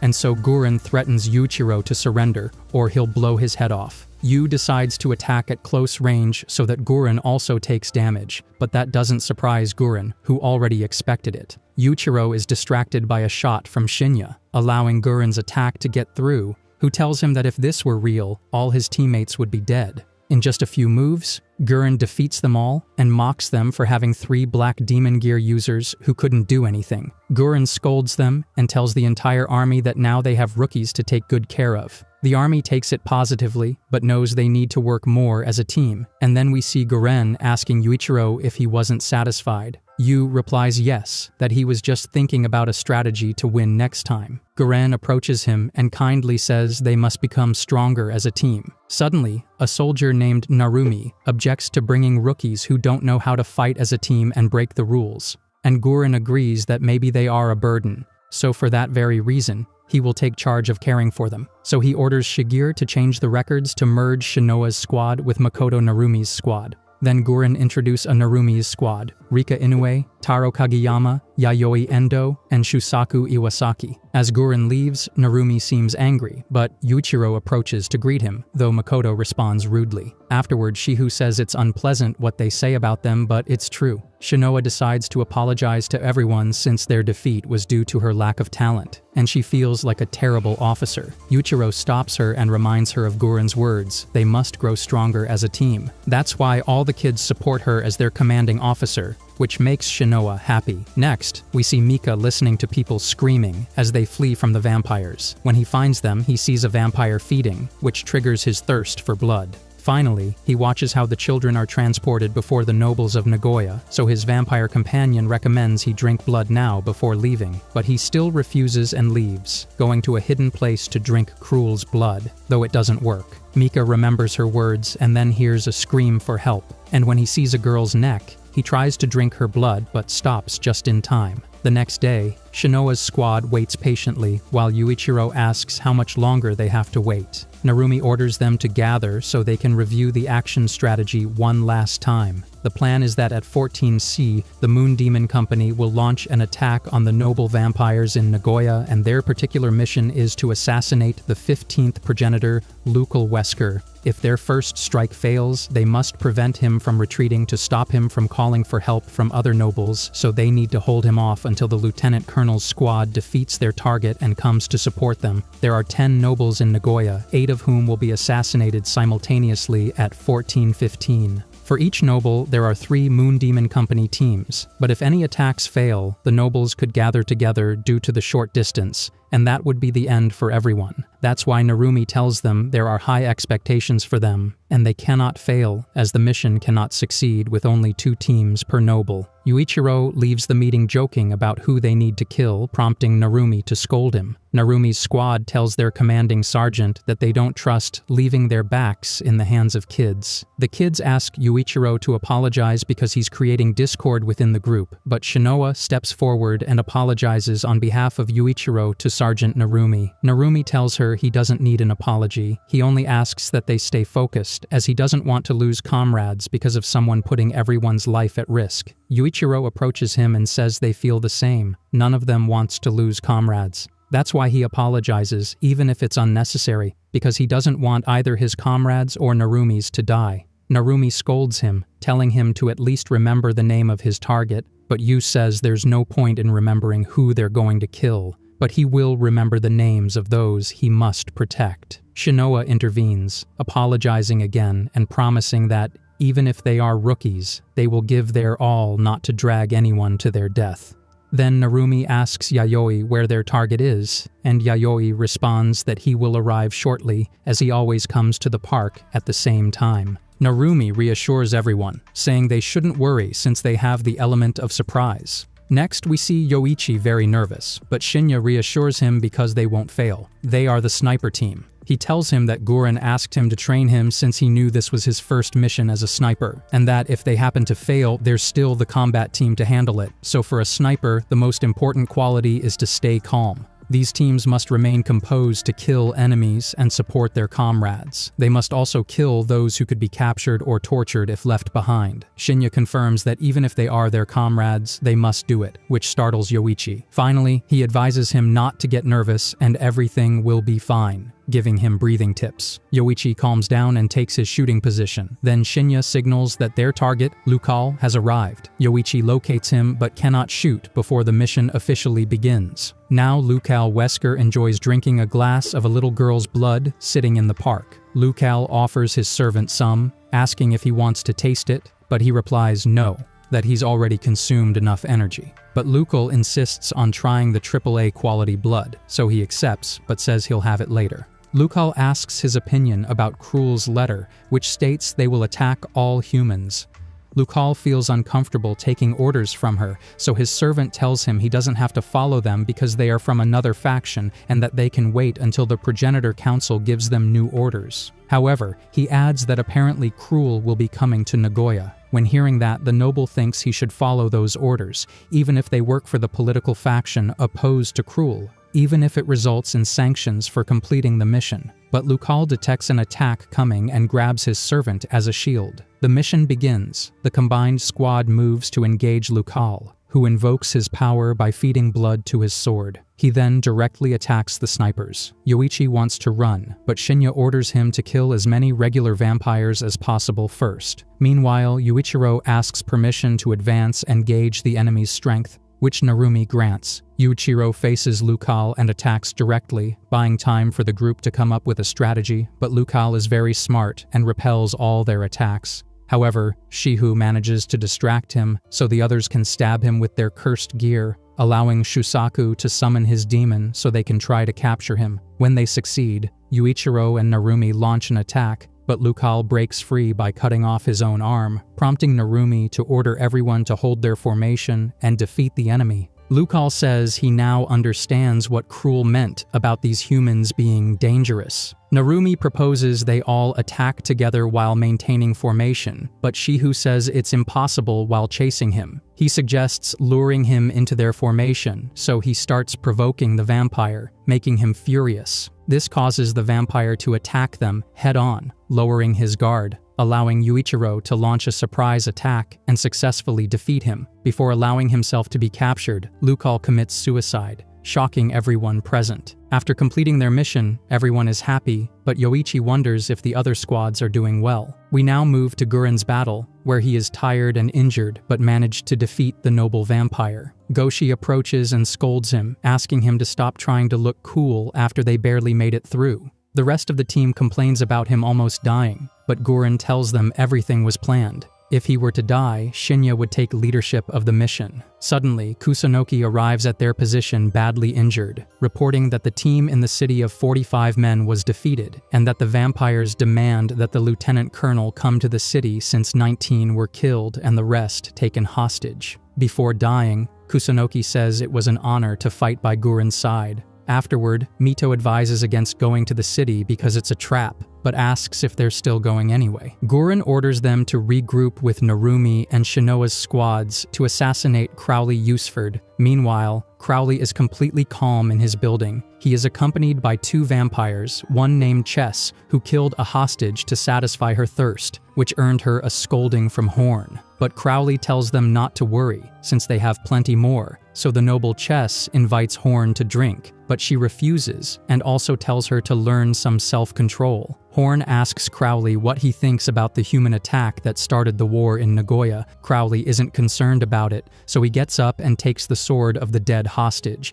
He orders Chess to come closer, and at that moment, the noble strikes her, sending her flying into the wall. Crowley says he did that to see which weapon is stronger, a human one or a vampire one. He explains that humans seem to be growing stronger quickly thanks to the cursed demon weapons designed to kill vampires, so he thinks someone is leaking information about them, most likely a high-ranking traitor. He also shows them that if they're wounded by these weapons, they won't be able to heal, so they must be careful. Horn offers to heal him, but he says she can drink his blood now if she wants, which leads the girls to argue over who goes first, while we see the hostages held outside the building. Horn savors Crowley's blood and asks him if something is wrong, but he replies that he's just wondering who's pulling the strings of this war, Cruel or Farid, since he doesn't believe it's a human. We now switch to Narumi and Shinoa's squad, who are waiting by the fountain until another squad joins them. Shinoa says they have time until 2:20 p.m., but a bit earlier, Aihara's squad arrives, asking about Guren. Narumi tells her they still don't know anything, so she orders her men to wait until 2:20. Shiho worries about the number of men in the allied squad, as there should have been 15. Shinoa replies that maybe some died in battle, and Narumi approaches Aihara to ask if they completed their mission. She answers yes,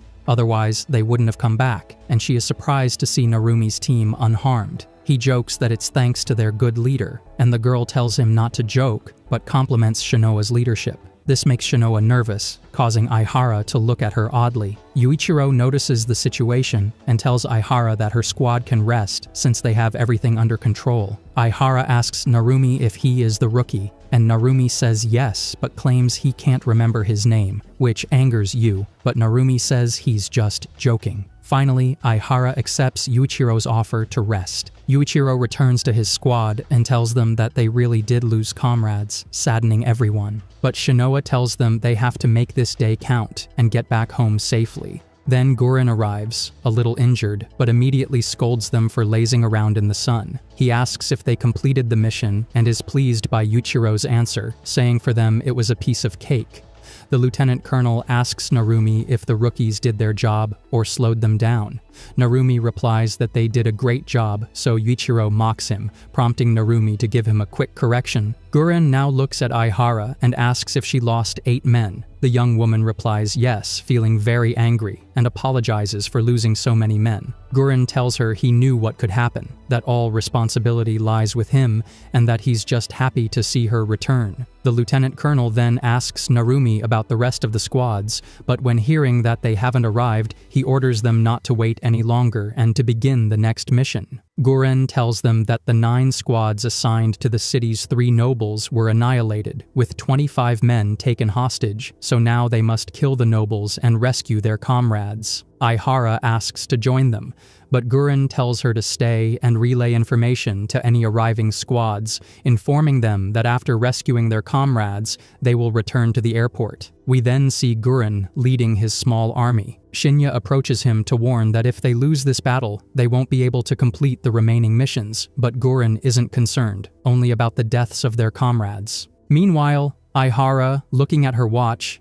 feels nervous since no one has arrived, but a soldier comes to reassure her. At that moment, a new squad arrives, but suddenly they see vampires trying to escape, so she gives new instructions, and then attacks the helicopter full of vampires, causing many of them to attack. Mika appears in action and takes on Aihara, When he restrains her, he wants to ask her a question, but she activates Code 284, which means everyone must commit suicide. However, Mika reacts first and prevents her from carrying it out, telling her she has to fake being dead. He promises to let her go if she only answers his questions. Mika wants to know about Yuichiro. Aihara says she'd rather die than betray a comrade, which angers Mika because he says they're not her comrades. Lacus asks Mika what he's doing, and Mika says the human he captured also committed suicide. The vampire mocks them, saying humans are stupid, but Renee finds evidence of slain comrades. Renee found Lucal Wesker's outfit, shocking the others since it shouldn't be possible for humans to kill nobles. Then another vampire arrives, reporting many vampires killed, including Mel Stefano. Renee proposes moving to where Crowley is in the city.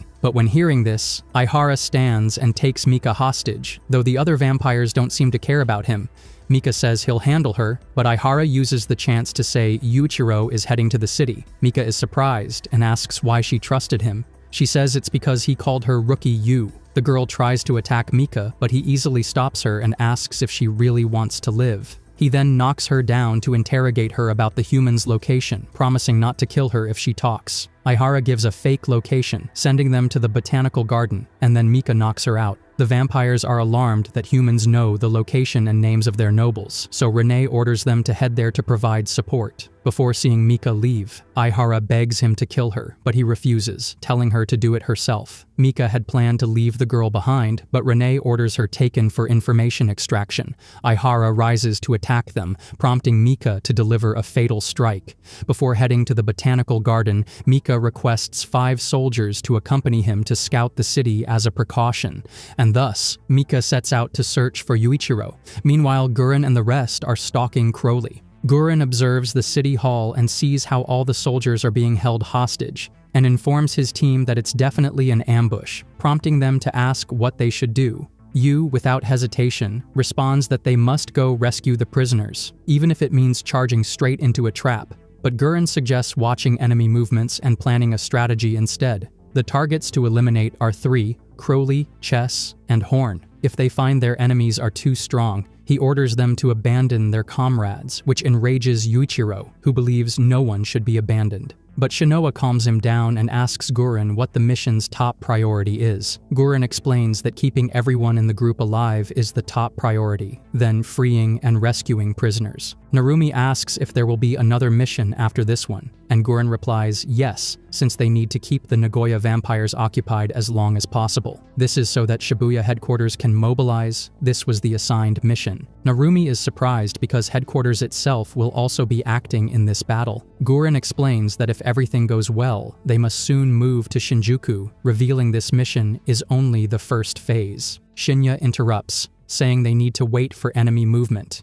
If they are attacked, they must retreat, but if they find a gap in the enemy defenses, they should use it to rescue the prisoners, and in the best case, kill the nobles. Though Shinya doesn't believe that's likely, he then takes Yoichi to be his partner, and Narumi orders the rest to take positions for a counterattack. Shinoa does the same with her squad, while Shinya gives Yoichi his targets. During this, Yoichi spots a noble and requests permission to shoot. Gurren grants it. However, Crowley easily stops the attack, something Shinya finds strange given how effortlessly he did it. This also surprises the lieutenant colonel, who admits he didn't believe the stories about Crowley being so strong. Yoichi tells Yuichiro that it's the same noble they faced before, which angers Yu, making him eager to see him. Crowley tells Chess and Horn that it seems they have visitors. Gurren asks for possible solutions. Shinya thinks the best option is to kill the hostages before they can be interrogated and then flee, or to divide enemy forces, creating an opening to rescue the prisoners and evacuate quickly.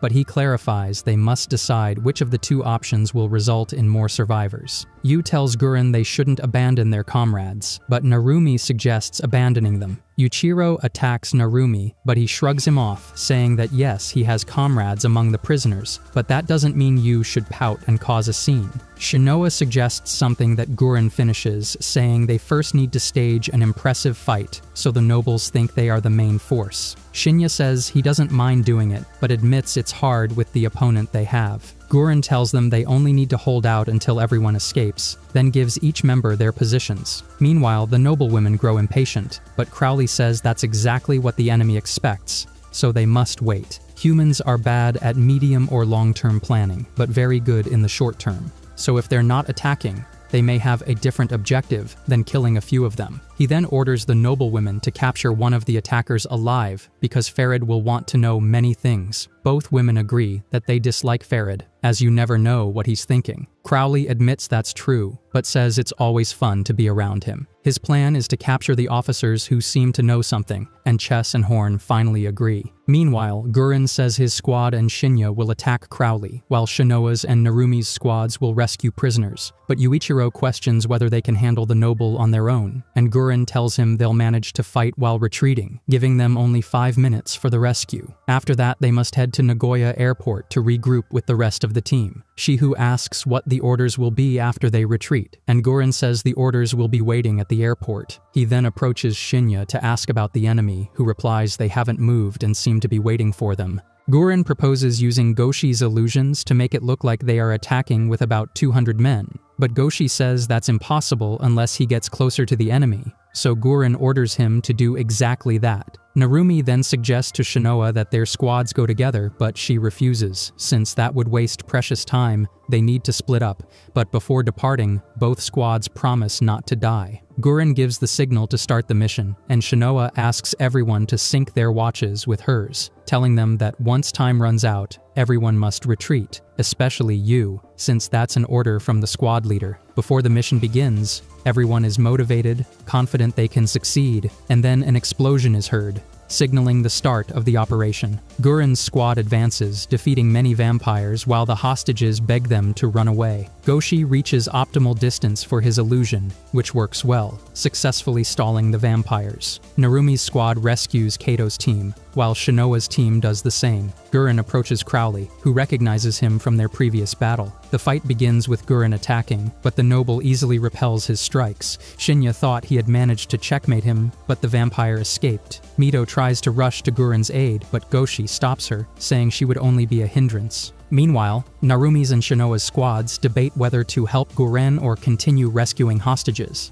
Shinoa agrees to help Gurren but warns they only have 3 minutes and must follow all his orders. Shinya and Gurren feel exhausted, thinking they might die this time, but Gurren says at least they fulfilled the mission by drawing the enemy's attention. They are then interrupted by the nobles, who start a new battle. Crowley takes the fight lightly and mocks humans for being so predictable, though they still manage to escape him. Gurren and Shinya attempt to flee, but Shinya has a deep wound. Crowley gets angry because they are fleeing and chases them throughout the city hall, managing to injure Gurren, who orders Shinya to run and take command of the mission. Crowley advises him to do the same before he changes his mind, but suddenly Yuichiro attacks the noble from the ground. Yuichiro attempts a surprise attack, but Crowley skillfully blocks it. He is then surrounded by all of Shinoa's squad's attacks, and just as Yuichiro tries to strike directly, the vampire uses Gurren as a shield, prompting Yu to summon Asura Maru. When he attacks using his manifestation power, Chess and Horn protect the noble. Yuichiro becomes furious and decides to attack them too, but they easily put him on the defensive. Just as Horn is about to injure Yuichiro,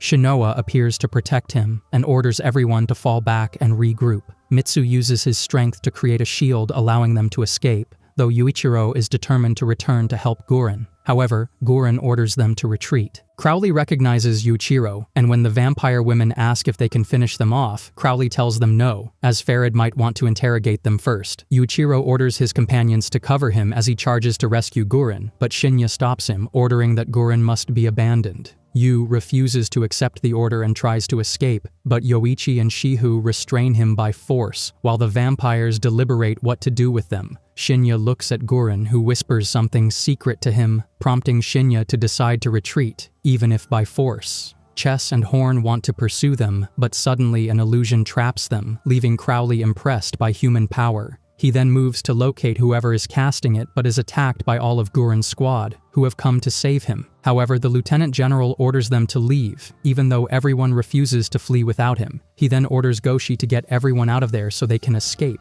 while Gurren is struck by the vampire. Crowley uses his strength to shatter the illusion in a single move, but everyone has already escaped. Finally, Crowley approaches Gurren to mock him, noting he was abandoned, and orders the vampire women to imprison him until Farid arrives. Next, we see Kuredo supervising army movements, demanding that they hurry up. His brother Seishiro approaches, saying he has come by their father's orders to supervise. He also informs him that the vampire nobles are going to attack Kanto. Kuredo isn't worried, because if he fails in his mission, humanity will be doomed. Seishiro becomes angry at his attitude and grabs him by the neck, but Kuredo threatens to kill him if he does it again. So Seishiro accuses him of high treason and orders his arrest. However, when he turns, he sees the guards are dead. Seishiro tells him they won't let him get away with this, but Kuredo says they will, since he's saving the world. He is then informed that the entire army will be ready to depart in 30 minutes. And while ignoring his brother, he says he will confine the vampires in Nagoya. His brother questions the decision, arguing that the troops sent weren't meant for this purpose and says Kuredo must be insane if he thinks he can oppose their father. He wouldn't come out alive. Kuredo threatens him with his sword, saying he should be grateful, because thanks to his obedience, he can still be useful. He then leaves, saying his brother should hide until he returns.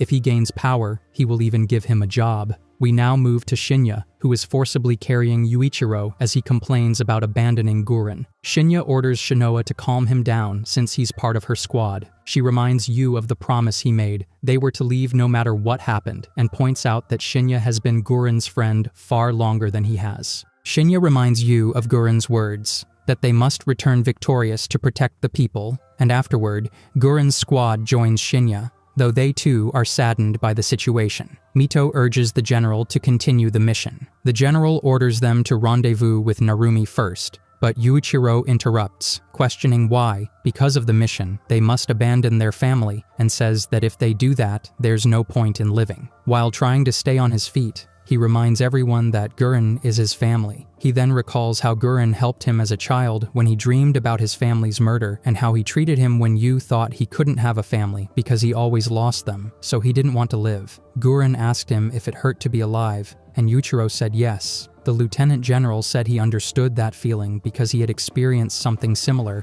but still had many reasons to go on living until someone needed him. He advised Yu to think the same way, and to focus only on killing vampires until he found his own reason to live. In the present, Yuichiro apologizes to everyone, but says he will return to save Guren. Teamwork isn't his thing. While taking 2 special pills, he says that if he can't save his family, he'd rather die. His squad is worried since he had previously taken 2 pills already, meaning he could die. He says he's fine, but suddenly begins vomiting blood. Shinya panics and orders everyone to regroup with Narumi's team, while he and Shinoa's squad deal with this situation. But when they try to make him vomit, the demon takes control of Yuichiro's body, harming him in the process, and nearly killing him. At the city hall entrance, Mika arrives with the other vampires, detecting that Crowley has been attacked. The vampires want to assist Crowley, but Mika doesn't want to see him now. When they defy him, he kills them all. Meanwhile, Mika begins searching for Yuichiro, who is nearly dead at the center of his companions. Elsewhere, Kureto supervises the arming of the troops ready to be transported, concerned about the condition of the test subject, who is reported as unstable and suffering. Kureto orders them to increase the drug dosage and restrain him, even by force. He also asks about Nagoya, and he is told that Guren reported everything is going well. We shift to Yuichiro standing before Asuramaru, who scolds him for not giving up his desire for revenge. Yuichiro, clutching his aching chest, can only say that he needs power to save Guren. Asuramaru tells him that if he wants power, she can give him as much as he wants since she feeds on his greed. However, the problem is that he takes those pills that disrupt the curse and suppress his greed. Because of that, it's impossible for him to gain power without consequences while using the drugs. Yuichiro then asks what he has to do to obtain more power, and Asuramaru replies that it's too late. He has already died instantly when his organs exploded from the drug, even destroying his heart, so her regeneration power can't do anything. Yu is completely shocked when hearing this, wondering if they are now in the afterlife, but the demon tells him that would have been better. He died without truly dying, because the evil angels are forcefully keeping him alive. Yuichiro turns and sees a kind of trumpet. Yu moves to blow it, but the demon warns him not to, as angels are worse than demons. Then a heartbeat is heard, and Asuramaru offers to heal him. However, he walks toward the horn. She manages to stop him and tells him she has already given him the power equivalent to 3 of his pills, lasting 3 minutes. Yu wakes up to see all his companions worried around him.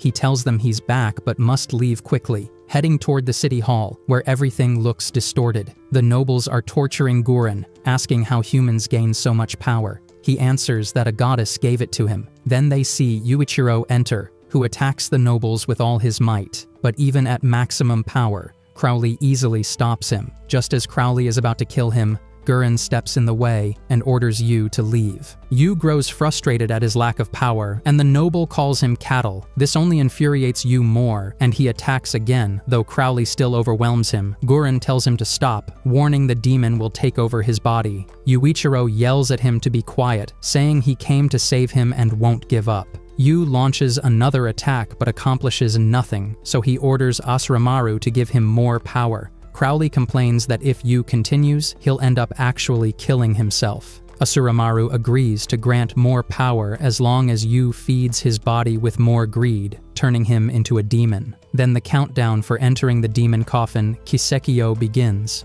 The nobles don't understand what's happening. At that moment, Shihu arrives, but Yuichiro tells him not to interfere. When Shihu sees Yu transformed into a demon, he panics, puts him inside the coffin, and carries him away. Finally, Yuichiro is captured and unconscious, allowing his companions to flee with him. As they run toward the exit, Shinya urges them to hurry as vampire reinforcements have arrived. Narumi then guides them to where the rest of the rescued soldiers are. Meanwhile, Mika observes the arriving reinforcement helicopters, and a heavy snowfall begins. Inside the helicopters are more nobles, including Queen Cruel and Farid. Mika sees the approaching human army, and Shinoa Squad, along with Shinya, believe they can defeat him. Shinoa suggests that since there's only one enemy, they should defeat him while protecting Yuichiro. However, when seeing Yu, Mika says the humans will give him back, delivering an intimidating look. Mika remembers asking Yuichiro when they were children what he dreamed of doing once they escaped the vampire capital,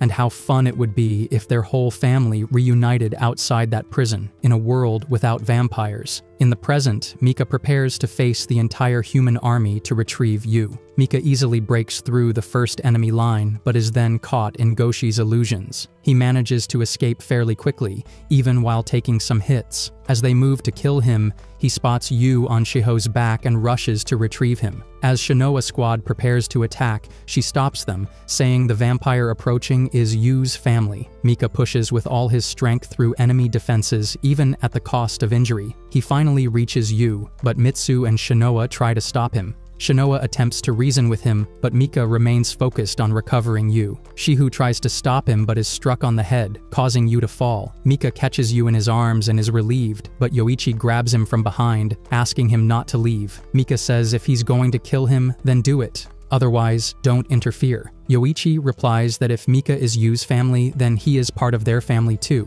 Mika pauses for a moment but still attacks Yoichi. Losing focus, Shinya manages to pierce him with his weapon, and just as he's about to finish him off, Shinoa steps in and protects Mika, saying if he dies, Yu would be furious with them. She advises Mika to take Yu and go. The rest of the army, including Shinya, don't understand what Shinoa is doing and want to kill Mika, but Shinoa Squad forms up to protect both Yuichiro and Mika, even opposing their own comrades. Mika is shocked by their words, unable to believe such things exist in this world, while recalling the time when Yu and his family wanted him to play with them as kids. Shinoa tells him to escape now and that they'll meet soon at the airport, urging him to trust her. Mika manages to escape with Yu, but a soldier attacks Shinoa from behind, trying to kill her. Shinya orders them not to, but the soldier attacks anyway. However, Narumi saves her in time, scolding the soldier. He then demands an explanation, but Shinya shouts there's no time because enemy reinforcements have arrived. The newly arrived vampires easily defeat the soldiers, including Narumi's comrades, driving him into a rage. But Shinya stops him, saying there's no time to fight,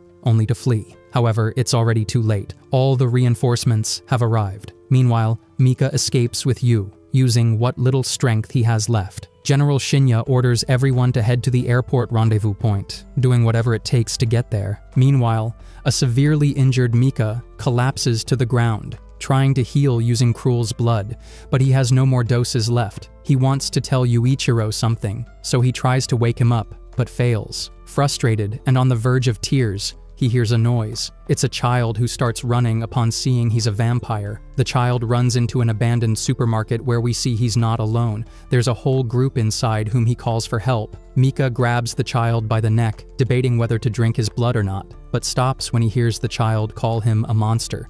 Then he carries Yuichiro inside the supermarket for shelter.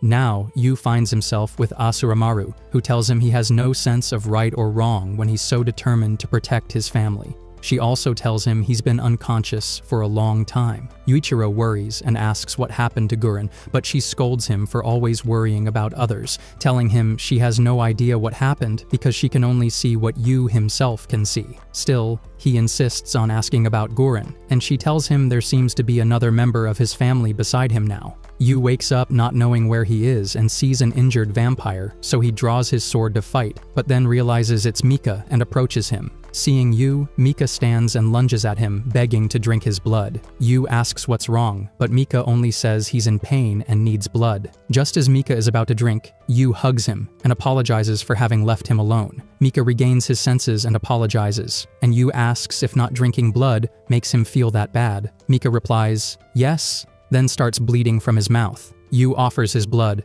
but Mika refuses, saying he just wants to tell him something. Yu refuses to back away since Mika is dying, showing his neck so he can drink. Mika pleads for him to stop because he won't be able to resist much longer, but Yu grabs his head and pulls him closer to his chest, saying he can't bear to see him die again now that they've finally reunited. Mika refuses because he'll become a full vampire and stop aging. Yu begs him to do him the favor of drinking his blood, but Mika continues to refuse, saying he worked so hard to avoid becoming a monster, at least until he could see Yu again. Yu scolds him, saying of course he doesn't want him to be a monster, but he would rather have him as a monster than dead because if he died, Yu would cry. He orders him to become a vampire so he can survive. Mika still refuses, and they begin to argue. Yu tells him if he wants to die, then do it quietly and secretly, but stop making a fuss about it. He won't listen until Mika agrees to drink his blood. Mika calls him horrible and says he'll become a monster because of him. Yu says it doesn't matter because they'll still be family. Mika finally drinks Yu's blood. Yu hugs him and welcomes him back, while Mika fully becomes a vampire. Mika feels strange about having to drink family blood to survive, but Yu tells him they're not normal and he shouldn't worry about it. Yu quotes Guren's words, "Even if your only reason to live is revenge, keep living, because one day someone who needs your help will appear." He says that even though he once thought no one needed him, he forced himself to keep living like an idiot, and he's grateful he did because he got to see Mika again.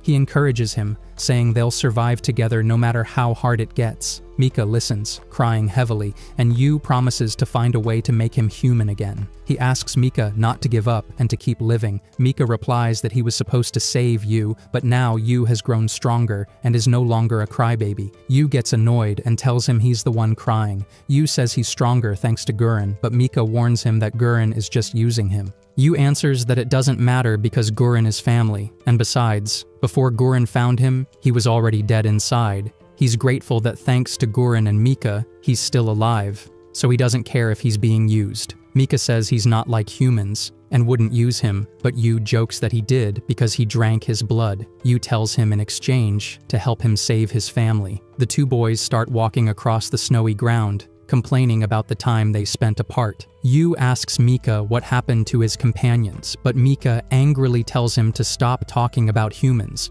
Yu simply listens and ignores it, then says goodbye and heads off to find his friends. Mika gets angry and threatens him with his sword, saying he's only doing it to protect him. Yuichiro tells him he should help him then, but Mika doesn't think it's the right choice. Yu suggests Mika kill him instead because he'd rather die than fail trying to save his family. Mika tries to convince him to give up, but Yu confidently scolds him, making Mika lower his sword. Mika then asks Yu if the Scythe Girl and the others are the ones he considers family. Yu gets excited that Mika knows what happened to them and demands he tell him. Mika reveals he was saved by the girl with the scythe and her friends. Yu is thrilled and says they're good people worth saving, but Mika replies he'll only save those 4 friends. Yu happily hugs him in gratitude, asking to go rescue them.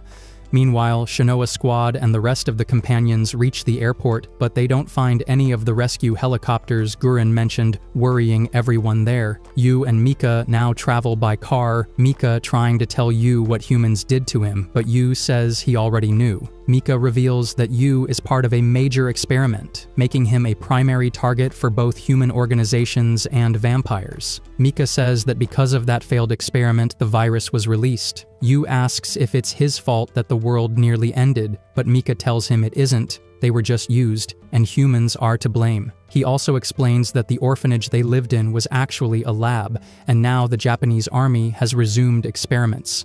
Mika complains about humans for their greed and lack of control. Yu says he's human and wants to make Mika human again. Mika warns him that if humans ever capture him, they could end the world, suggesting they escape somewhere far away, where no one could find them. But Yu says there's nowhere to escape since everything is destroyed. Though if that's what Mika wants, he first needs to talk to his friends because they might help. Finally, we see Kureto approaching the test subject, revealing that it's Shiho's sister. Meanwhile, at the airport, everyone asks Shinya what they should do, as the vampires are chasing them. Mito then brings him the orders she found in the control room. Narumi asks Shinya what the letter says, and the general explains they have orders to wait at the airport. Suddenly, Rika Inoue strikes Shinoa, questioning why she is still alive. Her companions try to help her, but Shinoa tells them not to. Rika scolds Shinoa for still being alive, saying that because of her, Yayoi, Kageyama, and many others are dead. Shinoa apologizes, but Rika demands that if she really wants to apologize, she must pay with her life. Narumi steps in, saying he'll handle it while others remove Rika's sword. He says he's not asking for forgiveness, and even tries to threaten Shinoa with his sword, but Shinya stops him,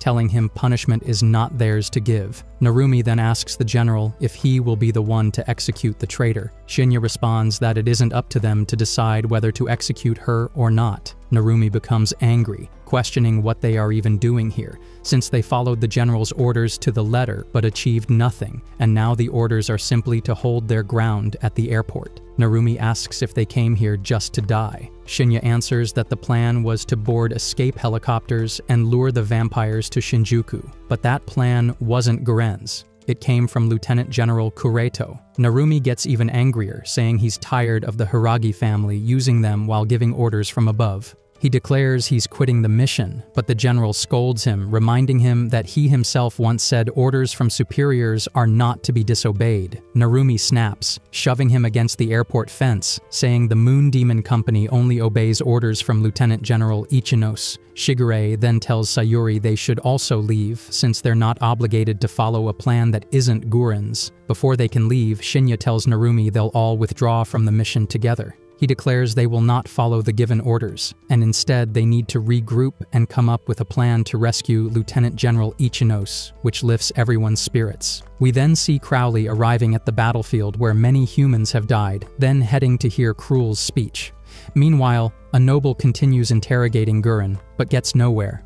Guren thinks to himself he's tired of being beaten, but he must endure so that when he does talk, it sounds more believable. We now see Farid with Crowley, who tells him 5 nobles have died because someone leaked information. He questions Farid if it was him, but Farid says no. Crowley is unsatisfied, accusing him of also selling out their location when he thought they were on the same side. Farid replies that it was just for fun and to avoid suspicion since his own people were attacked too. The noble admits he was behind everything but says he wasn't alone. Guren was also pulling strings. Guren continues to anger his interrogator, but after taking a heavy blow, the lieutenant general gives them only one word: Shinjuku. Farid tells Crowley that Guren is incomplete and on his way to becoming a full demon, which means during the day he has 2 personalities, one as an idealist fighting for his friends and comrades, and the other as a vengeful man possessed by his deceased lover who became a demon. Farid tells Crowley to watch as the monster is unleashed.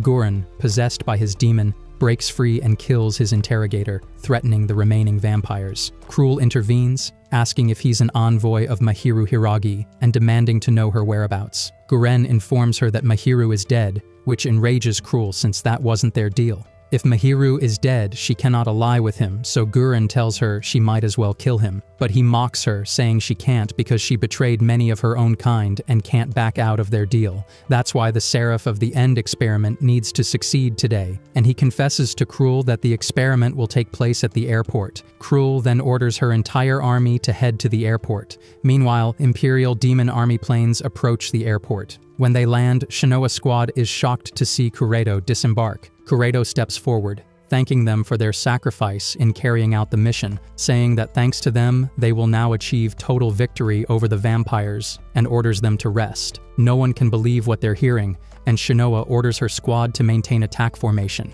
Shinya approaches Kureto, questioning this supposed victory, reporting that vampire nobles are approaching the airport. He asks how Kureto plans to achieve victory and demands he tell the truth, but Kureto ignores him, instead asking about Guren and calling him an idiot for being captured. He asks Shinya which personality Guren had when captured, shocking the general. When asked what he means, Kureto explains a bit but then tells him to shut up and step aside. Kureto then orders Aoi to proceed with the plan, and she signals the plane to continue. From the plane, a large container is unloaded, prompting Shinya to ask what it is. Kureto reminds him that he was ordered to stay out of the plan entirely. Shinya threatens him with his weapon, but Aoi intervenes, and Narumi angrily steps forward to confront Kureto as well. Meanwhile, Shinoa watches, thinking things look very bad, and Kureto tells Shinya to stop, as he won't be able to protect Narumi. Shinya asks him if the mission is really over to forgive Narumi's attitude as thanks for the sacrifices they made.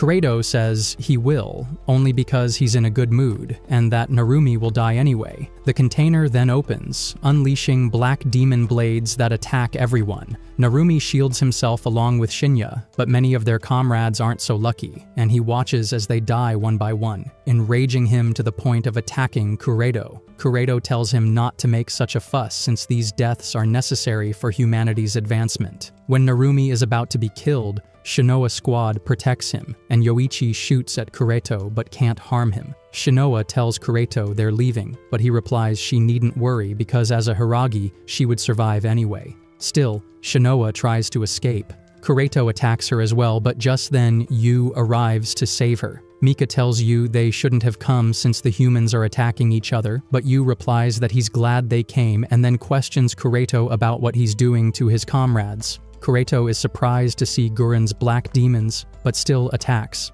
Mitsu doesn't understand what kind of demon is inside the container, but they manage to defend themselves and try to escape, when suddenly, the vampires arrive, with orders to annihilate all humans. Kureto orders his men to fight. Yu worries, but Shinya and Mika tell him this is actually the best case scenario since they can use it to escape. Goshi tells them that as the younger ones, they need to run while the older soldiers cover them. Yuichiro is determined not to let anyone die, so he pushes forward to the front lines and then sees Guren, overjoyed to find him there. But when he goes to give him a welcoming hug, Guren, with his evil personality, tries to attack him. However, Mika stops him and says he already knew they shouldn't trust humans, and so begins a fight between Guren and Mika, but the Lieutenant General mocks Mika for not being as strong as in Shinjuku, and thus easily defeats him. Suddenly, Kureto informs Guren that the plan has already begun. Yuichiro, worried, asks Guren what's wrong with him, but Guren calls him the Seraph of the End and begins attacking everyone, managing to obtain more bodies to feed the demon inside the container. Then the container bursts open, revealing an angel emerging from within. Now seeing clearly,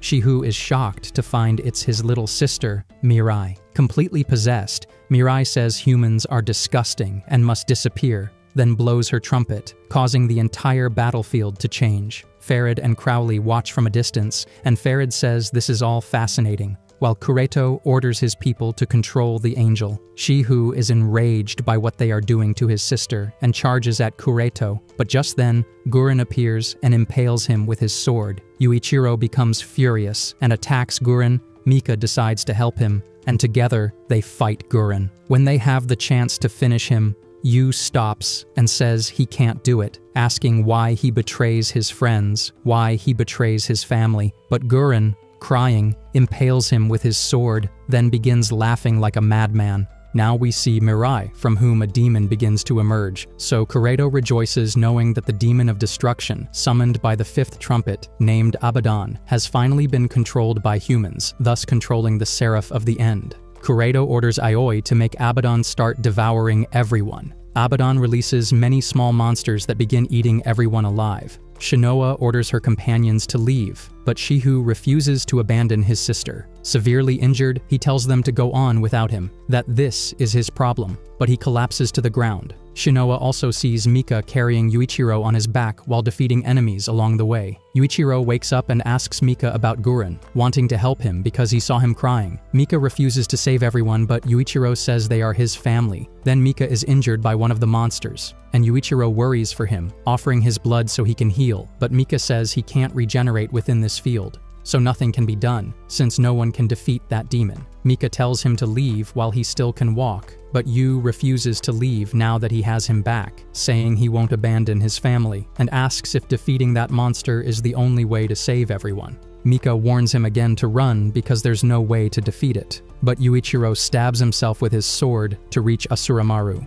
who tells him it's impossible to defeat the demon with his power and calls him a traitor for intending to use the trumpet. Asuramaru warns it's a bad decision because he'll lose his humanity. Yuichiro replies he doesn't care, he just wants to protect his family. When he blows the trumpet, an immense power engulfs him, shocking everyone who sees it. This also causes the monsters to stop attacking. Shihu begs Yuichiro to have mercy on his sister, while Yu begins to undergo a transformation. Kureto is surprised at what's happening, and Aoi reports that an unknown new Seraph of the End has appeared, with the signal coming from the Pillar of Fire, though they have no idea what's going on. Kureto doesn't care, saying that if they must be enemies of God, so be it, and that only then will humanity advance, giving orders to attack the Seraph of the End on the battlefield. The attack begins, but fails to harm Yuichiro, who creates a sea of salt that disintegrates everything it touches. Aoi warns Kureto that the Seraph that appeared is the second trumpet, called the King of Salt. Kureto doesn't care and orders it to be killed. The fully possessed Yuichiro charges his attack,